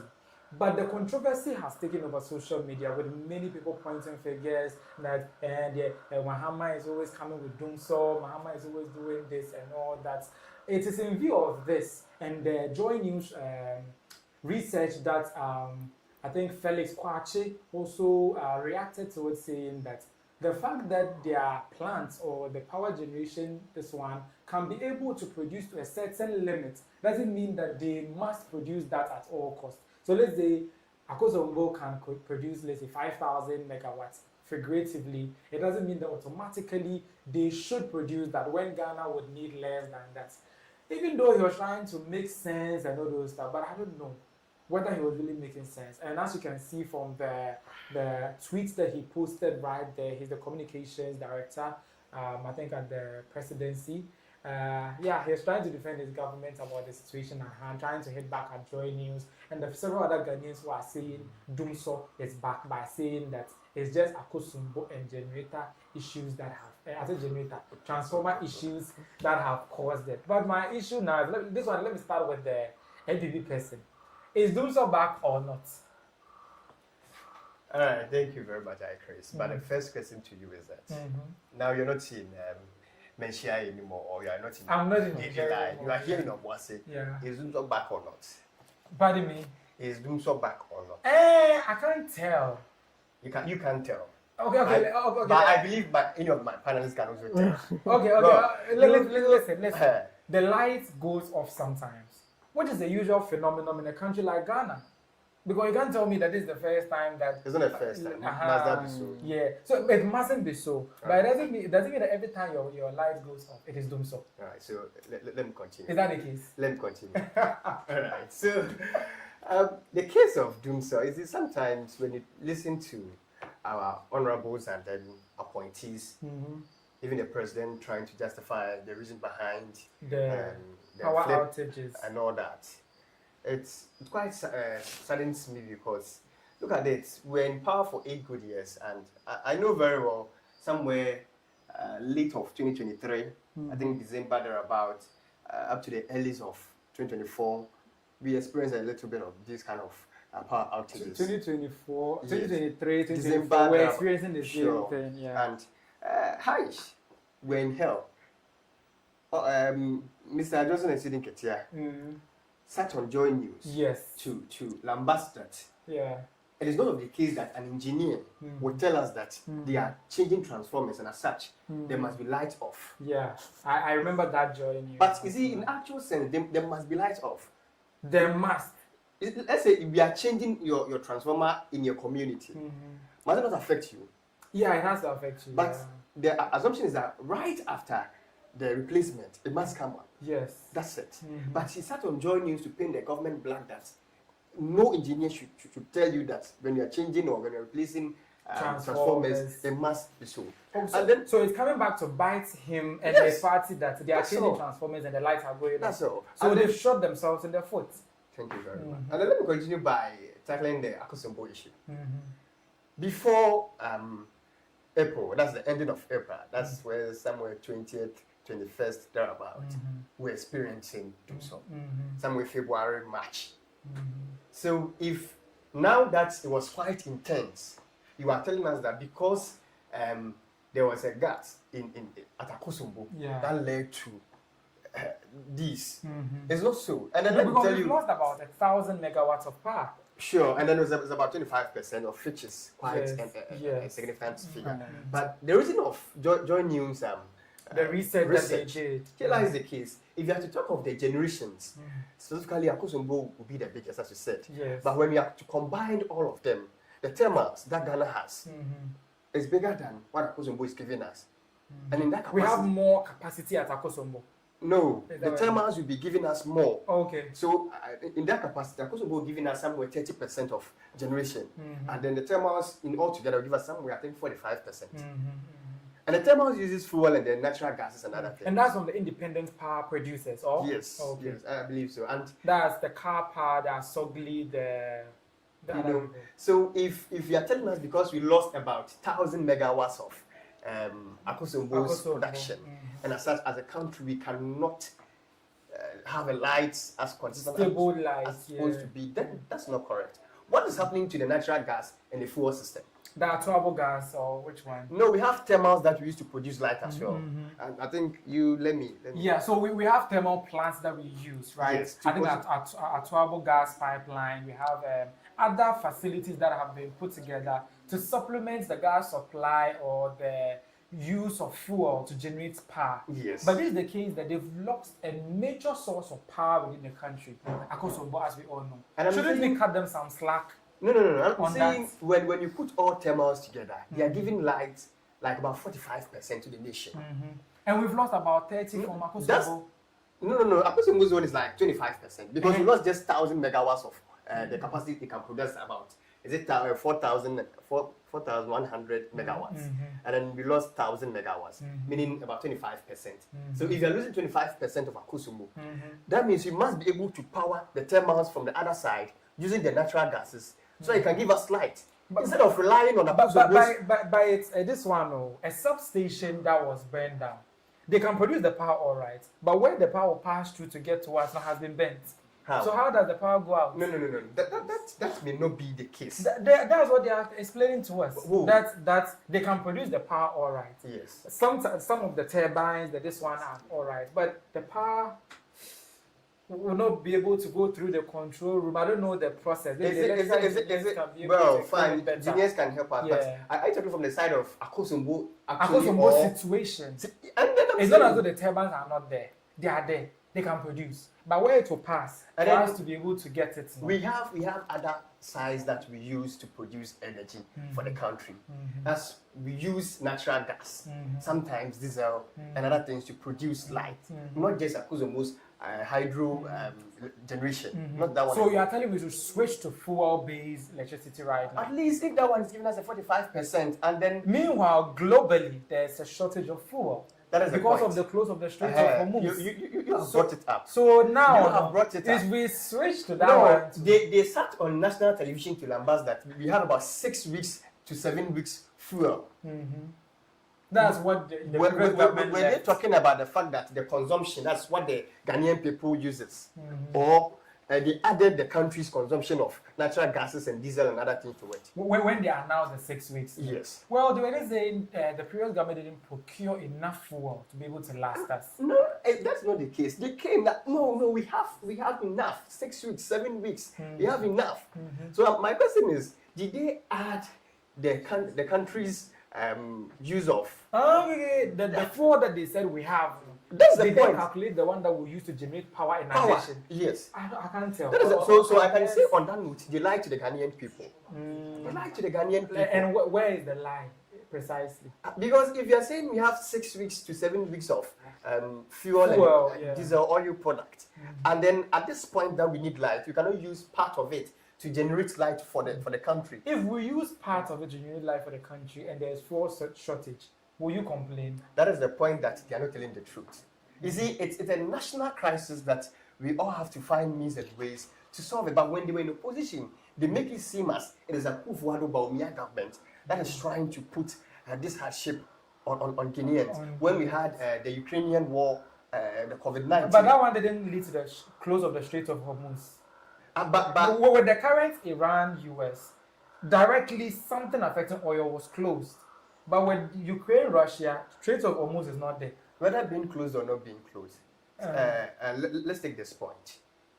You are okay. Yeah, I remember some time ago here in Obuasi, the concession of Anglo Gold. These people were trying to come after it, where there was a fight. I say at Brababumi, you could not come out. No. I'm coming. I think you are comparing two dissimilar things. No, it's similar. I'm coming. Because Russia-Ukraine didn't necessarily lead to the shortage of fuel. It led to the shortage of wheat products, fertilizer, and stuff. But fuel, in this case, Iran has the strait and they closed it. So for the whole world is having fuel shortage. No, not at all. I'm coming. And as I'm saying, me from Brahababu could not come to Obuasi municipality because at a point they've been gunshots and other things, other part of the communities, and as such, those are at the far end cannot come to the Obuasi municipality. Here lies the case where there was missiles and then other big machines being thrown at each other, Ukrainian war. And then we are nowhere close to them. So draw the line to us. No. Do you know that the distance from Ghana to Ukraine is quite lesser than the distance from Ghana to Iran? The distance is so far that... It's not about the distance that we're talking about. It's about the impact.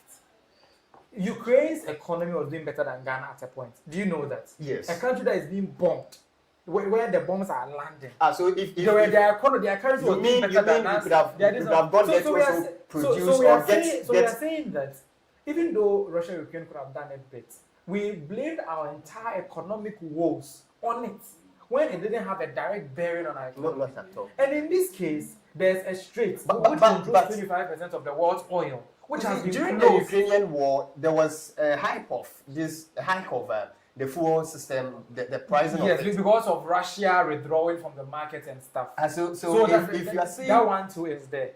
So how is it similar to? But in this case, we blamed all our economic woes on them. But do you know? For me, I can tell you that fuel system or oil products and then transportation has about, I would say, about 55 to 60% of the country's backbone. Because when there's an increase in oil prices, I tell you, inflation will increase. Should I best your bubble? In 2026, in 2026, Strait of Hormuz has been closed. The world supply of fuel is down, yet our currency is still doing well. Inflation is still in a single digit. No. And now we are comparing it is doing well because the Bank of Ghana to the Ghanaian people also lied because they came up with a strategy that's called stabilization, trying to withdraw money from the system so that we may have the inflation being down, because you know when you have money being pumped. So everything is that it's cosmetic, it's artificial. Very well, that's the point. It is artificial. Yes, the one thing the then NPP can also do save in order to just win power. That is why they couldn't even stabilize the city.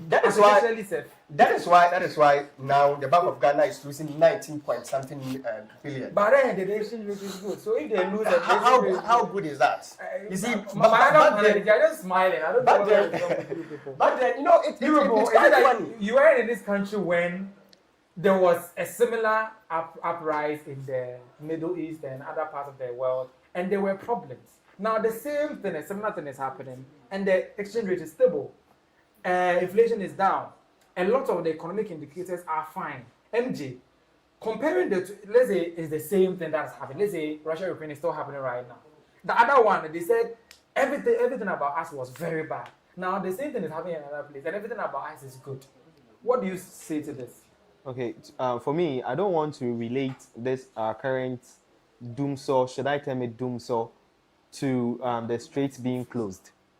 Because though it was already pre-planned that they will be fixing the transformers, but I think there should have been measures put in place to give light before even this whole brouhaha started. So, and we can't also relate it to Akosombo, because Akosombo is not the only power generating system in Ghana or company in Ghana. So we should not say it's Akosombo that's causing the Dumsor. It's not Akosombo that's causing the Dumsor. It's what is causing it. I think it's mismanagement, it's administration. Add criminality to it. No, we can't criminalize this. I know, because you see, what criminality? You see, in 2023, President Mahama told the Bank of Ghana governor, then Dr. Siama, that's because they lost 10 billion Ghana cedis at that time, per their report. They criminally managed the economy. They lost that money, and the city was still 16 Ghana cedis. These people lost that money, and the city is 10 Ghana cedis. Which one is better? They did do stabilization. Which one is better? They did do One stabilization. person lost, the economy was sinking. No, Another person lost, they the economy is up. stabilization. There's a difference. No, you see, the Bank of Ghana now is doing stabilization, and then it is affecting it. But they didn't do the stabilization, and we're losing money. They have done stabilization. We are still losing money. So that time, one of the losing of the money is giving us positive results. Another of the losing of the money is giving us very positive. The exchange rate at least is good. No, we are still in the system. Electricity is high, everything is high. But are they the exchange rate? Isn't it better? So I'm going to take that exchange rate as our food to eat. Meanwhile, we go to the market, and then there are things. Do you know the inflation figure currently? You see, okay. You can say what's it? Inflation rate and then dollar rate and all that. Yeah, take transport first. Yeah, almost some time back. Back and then now. Later on, when the government told them to reduce, they said they won't reduce. Why? And they left them. Why? Because at the end of the day, it's we who are doing ourselves. At first, we said the dollar rate is high. That's why things are President high. Mahama, they reduced it and it's still high. President Mahama and appointees were having fun that now we are having a single digit inflation. And then the dollar rate to the city lower. It's lower at somewhere 10.5 cities. And as such, they are the best. Isn't it positive? It is. But here lies the case. They were pumping, the Bank of Ghana were pumping monies into the system so that commercial banks will not be there giving monies to the ordinary people. You see, when in terms of stabilization, that's when you take money out of the system so that when necessary be bring from shoes near them inflation and then cost show. That's what now Bank of Ghana is doing, and then they are losing big monies. Last year, so they are losing more money than before. Is that your problem? Oh yes, but because 2025. No, let's go 2024 because we are 2026. 2024 was your tenure. Yes, the Bank of Ghana lost about 9.6 billion, and then it was an issue.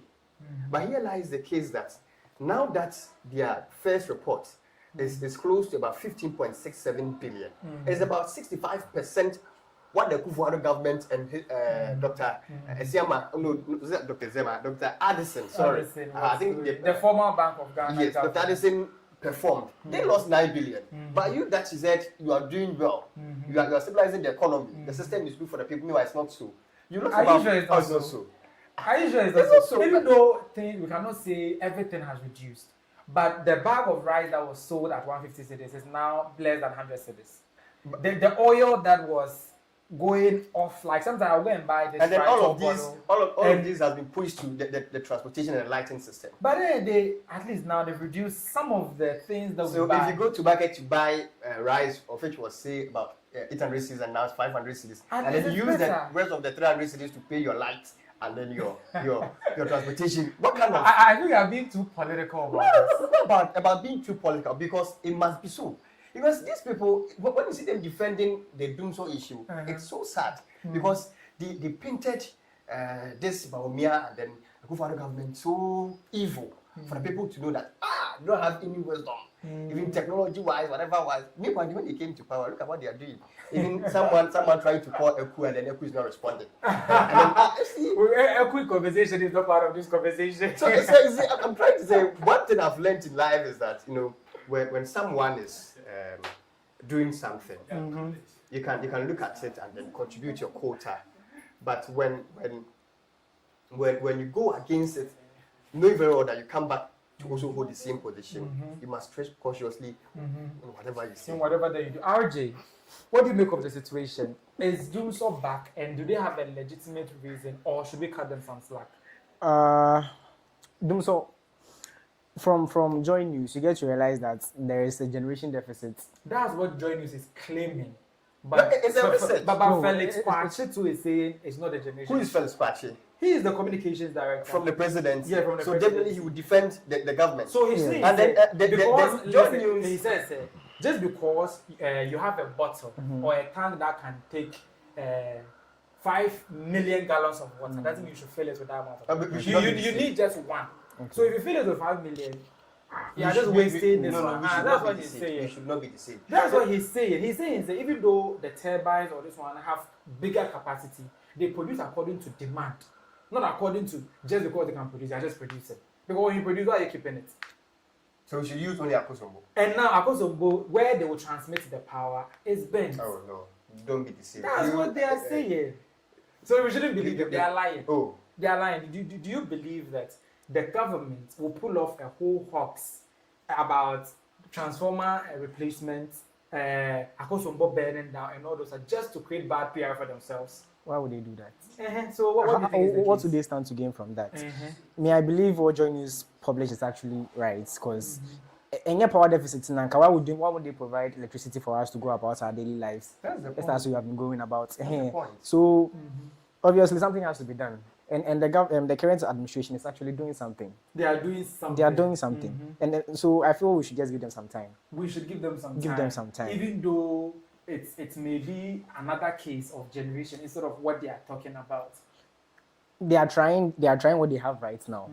Almost trying and far, then we get to realize that what you are also preaching is also true. It's also true. But have you realized that MJ, over the past week that the Akosombo thing happened, the day that the Akosombo thing happened, I think almost half of the country was off, right? Yeah, I realized that. But after they started fixing the thing, the light has been on relatively higher amount of time. There's less power outages compared to when the thing was burning. Yeah. Can this be a cue that it's actually true that it was the Akosombo thing that was causing the power outages? Okay, it could be, but it bears the question: if Joy News, their research is actually correct, then what has government been doing about it since before all these findings came out? So one, I don't think we should wait for Akosombo to burn before we start taking actions. And I'm sure probably when they got their findings, they might have shared it with government or people in power. Yeah, for them to know what's actually going on. But they are just releasing it now that issues are popping up. So I think it's something that the government should have sought of fixing before these issues surfaced. So they should have fixed the Akosombo issue not just the Akosombo issue. If you watch the Joy News, the video, the generation issue is not just Akosombo. But why are we giving all our making all our points around the Joy News? What if they got it wrong?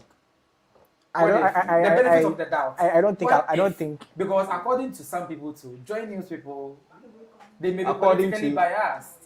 Who? According to some people. And what data are they backing it with? At least Joy News has something. The data that they are backing it with is what Felix Kwachuk published, that the generation capacity is there, but they don't always produce to those capacities because they produce according to demand. So, okay, thank you. Now that you are saying they produce according to demand, and we lost Akosombo 10,000 megawatts, why didn't they produce what they were reserving after we lost the 1,000 megawatts? Yeah. So why didn't they produce what they were reserving? If they produce the transmission line, the control room or whatever has bent, how would they transmit it?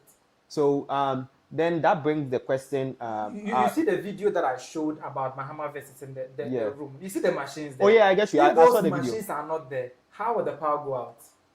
So and they are now fixing it. It bears the question our brother was asking. What the government came out and said that we have fuel for like 6 weeks. 6 weeks, yeah. So the fuel, what's the usage of the fuel that they spoke of? The fuel? Yeah. The fuel, you know, the Strait of Hormuz, people were now crying that maybe there will be shortage of fuel in the country. So the energy minister said, no, we have after 6 weeks of fuel. You know, they close it, so we are not getting fuel. So 6 weeks of fuel means that within the country, we can get fuel consistently for 6 weeks. But after 6 weeks, we may not get, because usually they order it, how do you call it, in advance. You don't just order fuel now, no anytime. You know, it goes through ship. Like that whole vibe. So they are saying that the fuel in the country is up to 6 weeks. And he's arguing that did they calculate the amount of fuel that we will need if Akosombo or any other of the places that we need fuel to power now suddenly need the fuel? That's what he was saying. Maybe now all of a sudden we are using the fuel to power our plants, our thermal plants. And now the 6 weeks will now become 2 weeks. Would they come? They should come and tell us or something. That's what you're saying. Yeah. So I also think the communications were not clear. So they should make things clear. They should make it clear. Yeah, they should make it clear. And I'm sure they will definitely factor inconsistencies into it. Yeah. So then I think the communications they brought out is actually false. It's false. Yeah. In what way? In what way? The 6 weeks is false. Yeah. Before you project, you factor in inconsistencies, and I'm sure contingencies. Sorry. Definitely, they did that. They factored it in, but they could not have fathomed Akosombo Ben. How can you just imagine? What if Akosombo Ben? So why do you make a contingency the plan? contingency you would add, let's say, 100 barrels or 1,000 barrels to whatever barrel that you have and project using it. You cannot just project, say, what if Flagstaff House beds, even though it's a contingency, but you cannot fathom it. So do you mean to say they didn't project that something might happen? There's no way you can just imagine. Then why do you make a contingency plan? You make a contingency. Let's say I have 100 cedis, and I'm telling you this 100 cedis will last me for what, a week. It means that I've made it. What if I lose 10 cedis? It will still last me. But it doesn't mean that the fact that I said the 100 cedis can last me for a week. No, I'm lying that it will last me for a week. So no. So you see. A country who knows very well that your system of lightning is very bad, and you're making contingencies, and then you don't think about these things. Don't you think it's far-fetched to imagine? No. It's about a country that they are managing. So I don't think it will be in a situation where they just focus on certain aspects of the country and they forget about other aspects. Definitely, they will factor in Akosombo. Or they will factor in the energy sector. They will just lose it suddenly, 1,000 megawatts. But talking about communication, we're in this country when we had an energy minister who was training us jobs when there was Dumsor. Have you forgotten? When there was Dumsor for almost more than 1 year, we get an ask Matthew Opoku Prempeh, the then energy minister, what is happening. He will not even do press conference. The Akosombo bends today. Energy minister was there to do a press conference. The next day, he was at accountability series, addressing the media on the issue that we have at hand. He is trying to update us like human beings as we are. Said this is what is happening. These are the measures that we are taking. But back then, where we had another one who would tell you there's no Dumsor. what is there is Dumsor, what is there is Dumhani, what is there was and at a point he even told us that we should go and draw our own timetable if we please. Talking about communication, comparing that communication and now's communication of trying to be transparent, which one is better? Okay, I would say now's communication is better, but we can't also take away the fact that people are complaining, and because the communications have been transparent, we shouldn't talk. Yeah, we agree to disagree. No, there is actually Dumsor is actually back now. Currently, Dumsor is back. So and at least somebody has the balls to admit that there is that challenge, and they are fixing it. Another one says he wouldn't even admit it. So whose government are we in right now? The current government. So, and what are we talking about right now? The current So situation. why are you talking about things of the past? So now, sometimes you need to compare apples and oranges to know which one has more nutrients, even though on a regular you don't do that. If somebody is complaining and they are not being honest, somebody was even playing you for a fool. Somebody was playing the ostrich. Somebody is telling you there's no Dumsor. Okay. The TV3 will tell you the lights are out. What are you doing about it? He tell you there's no Dumsor. But what about the timetable? Go and draw your own timetable. Weren't you in this country when that was happening? Oh, yeah, that one as compared to, as you can see, the thing is burning. We are trying to fix it. As you can see, we are changing transformer. We are going to fix it. Even though he may be lying, but who is being more forthcoming? RJ. Being more forthcoming, it's not enough. It's not but playing you for a fool is better. No, I'm not saying that's better. What they were doing was even worse than compared to what is happening now. But it doesn't mean what is happening now is also good. It's okay. It's not good. Yeah. So definitely there needs to be improvements. As a country, we need to grow. Okay, so we need to grow. Mr. MBB man, your government, how you were handling your Dumsor, you yourself admitted, late 2023 to 2024. Compare 2024, basically. Let's just say 2024.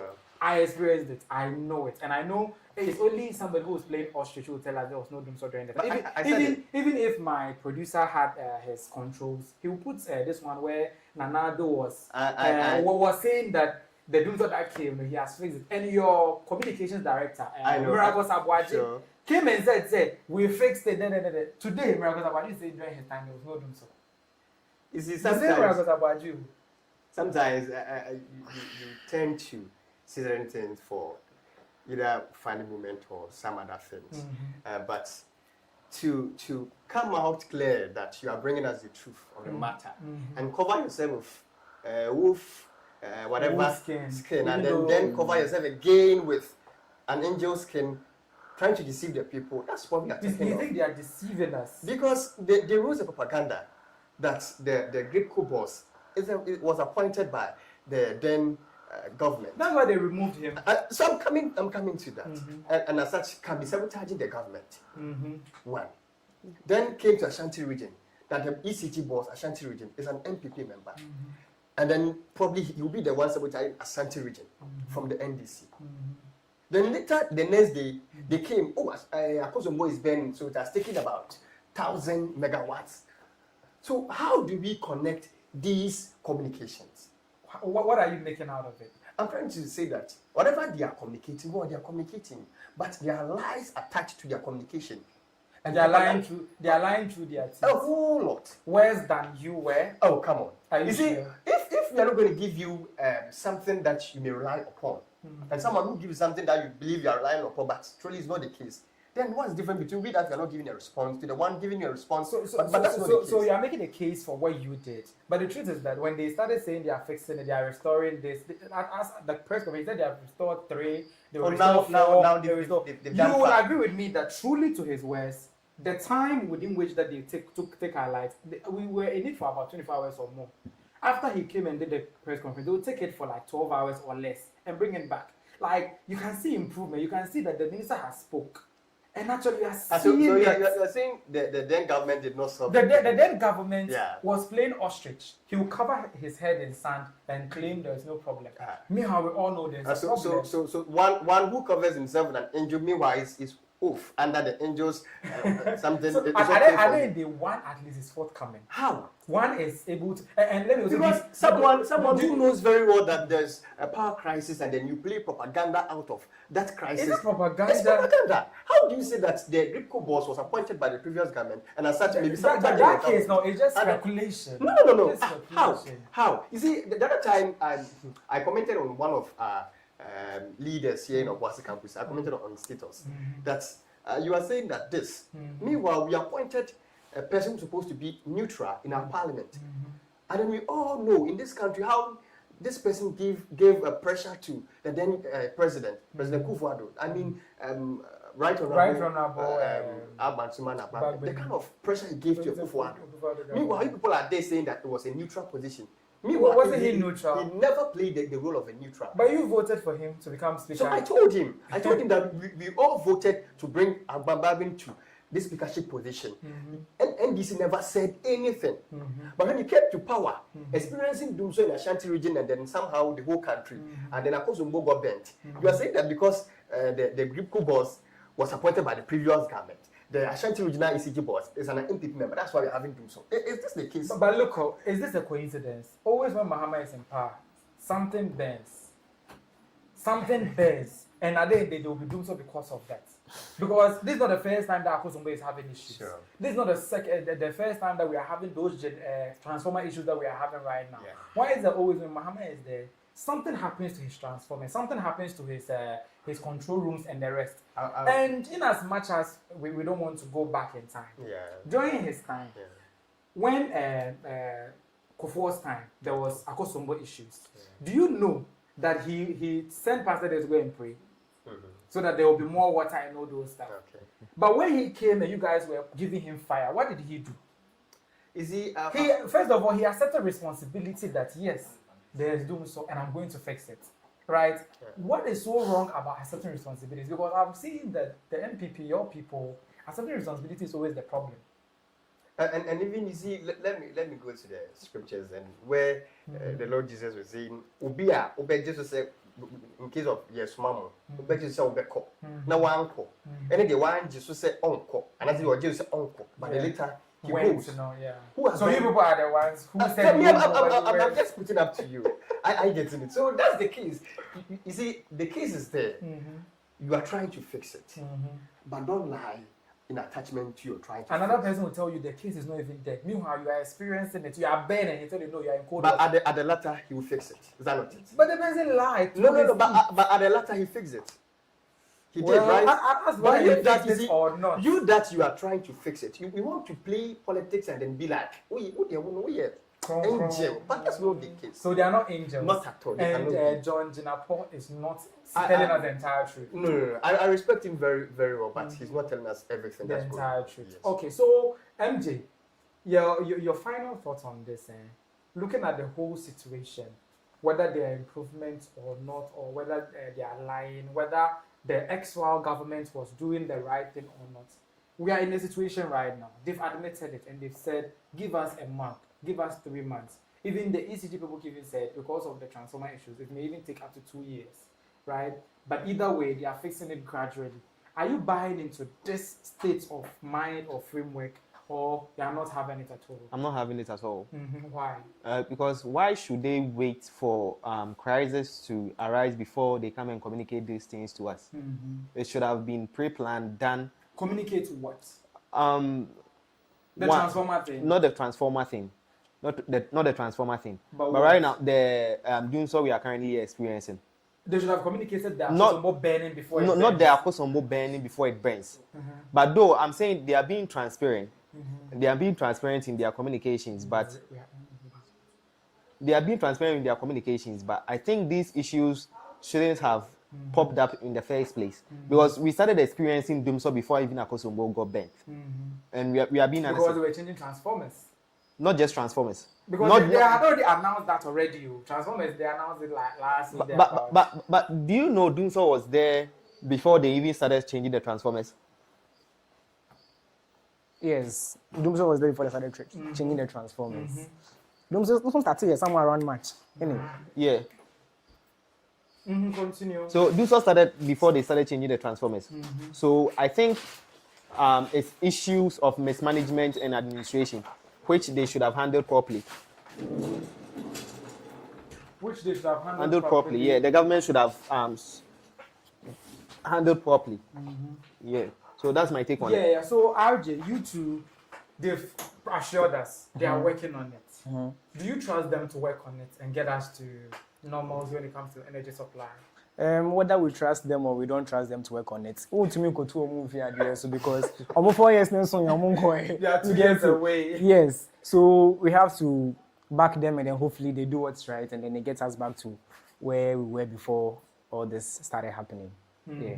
Okay, so that has been the case, and a lot of you are experiencing doom, so a lot of people are complaining. But what a lot of people are not concentrating on are the better offs and the fact that they are making progress. But you at home, looking at what is happening, looking at the case that we have right now, what do you think is the case? Do you think that the government is playing with us, or they are just trying to, it's a grand scheme that they are pulling off a stunt or something, or what exactly is the case? You can let us know your thoughts, and some of you also sent your thoughts on what do you call it, YouTube. We're live at 7 up to now, and this very podcast will also be live or will also be available on other podcast platforms like Spotify, Apple Podcast, and Amazon Music. So you can listen to us and also do also join us every Friday at 7 p.m. with your thoughts, with whatever that you have to contribute to the discussion. We'll be here. Unfortunately, we weren't able to do the RNAQ story for want of time, but be sure that we would really get to it. This has been an elongated edition of Talk Chaw Xtra, where we have the XXL Convo. Do all to listen to us always, as I said. Let me reiterate, to Spotify, Apple Podcast, and Amazon Music. Talk Chaw Xtra, big conversations, bigger perspectives. Exactly Ghana's first live podcast with a leading vibe. See you in the next episode. From the stables of iChris Studio, where bold ideas take center stage. For all the big conversations and bigger perspectives, Talk Chaw Xtra is the place to be. Talk Chaw Xtra, Ghana's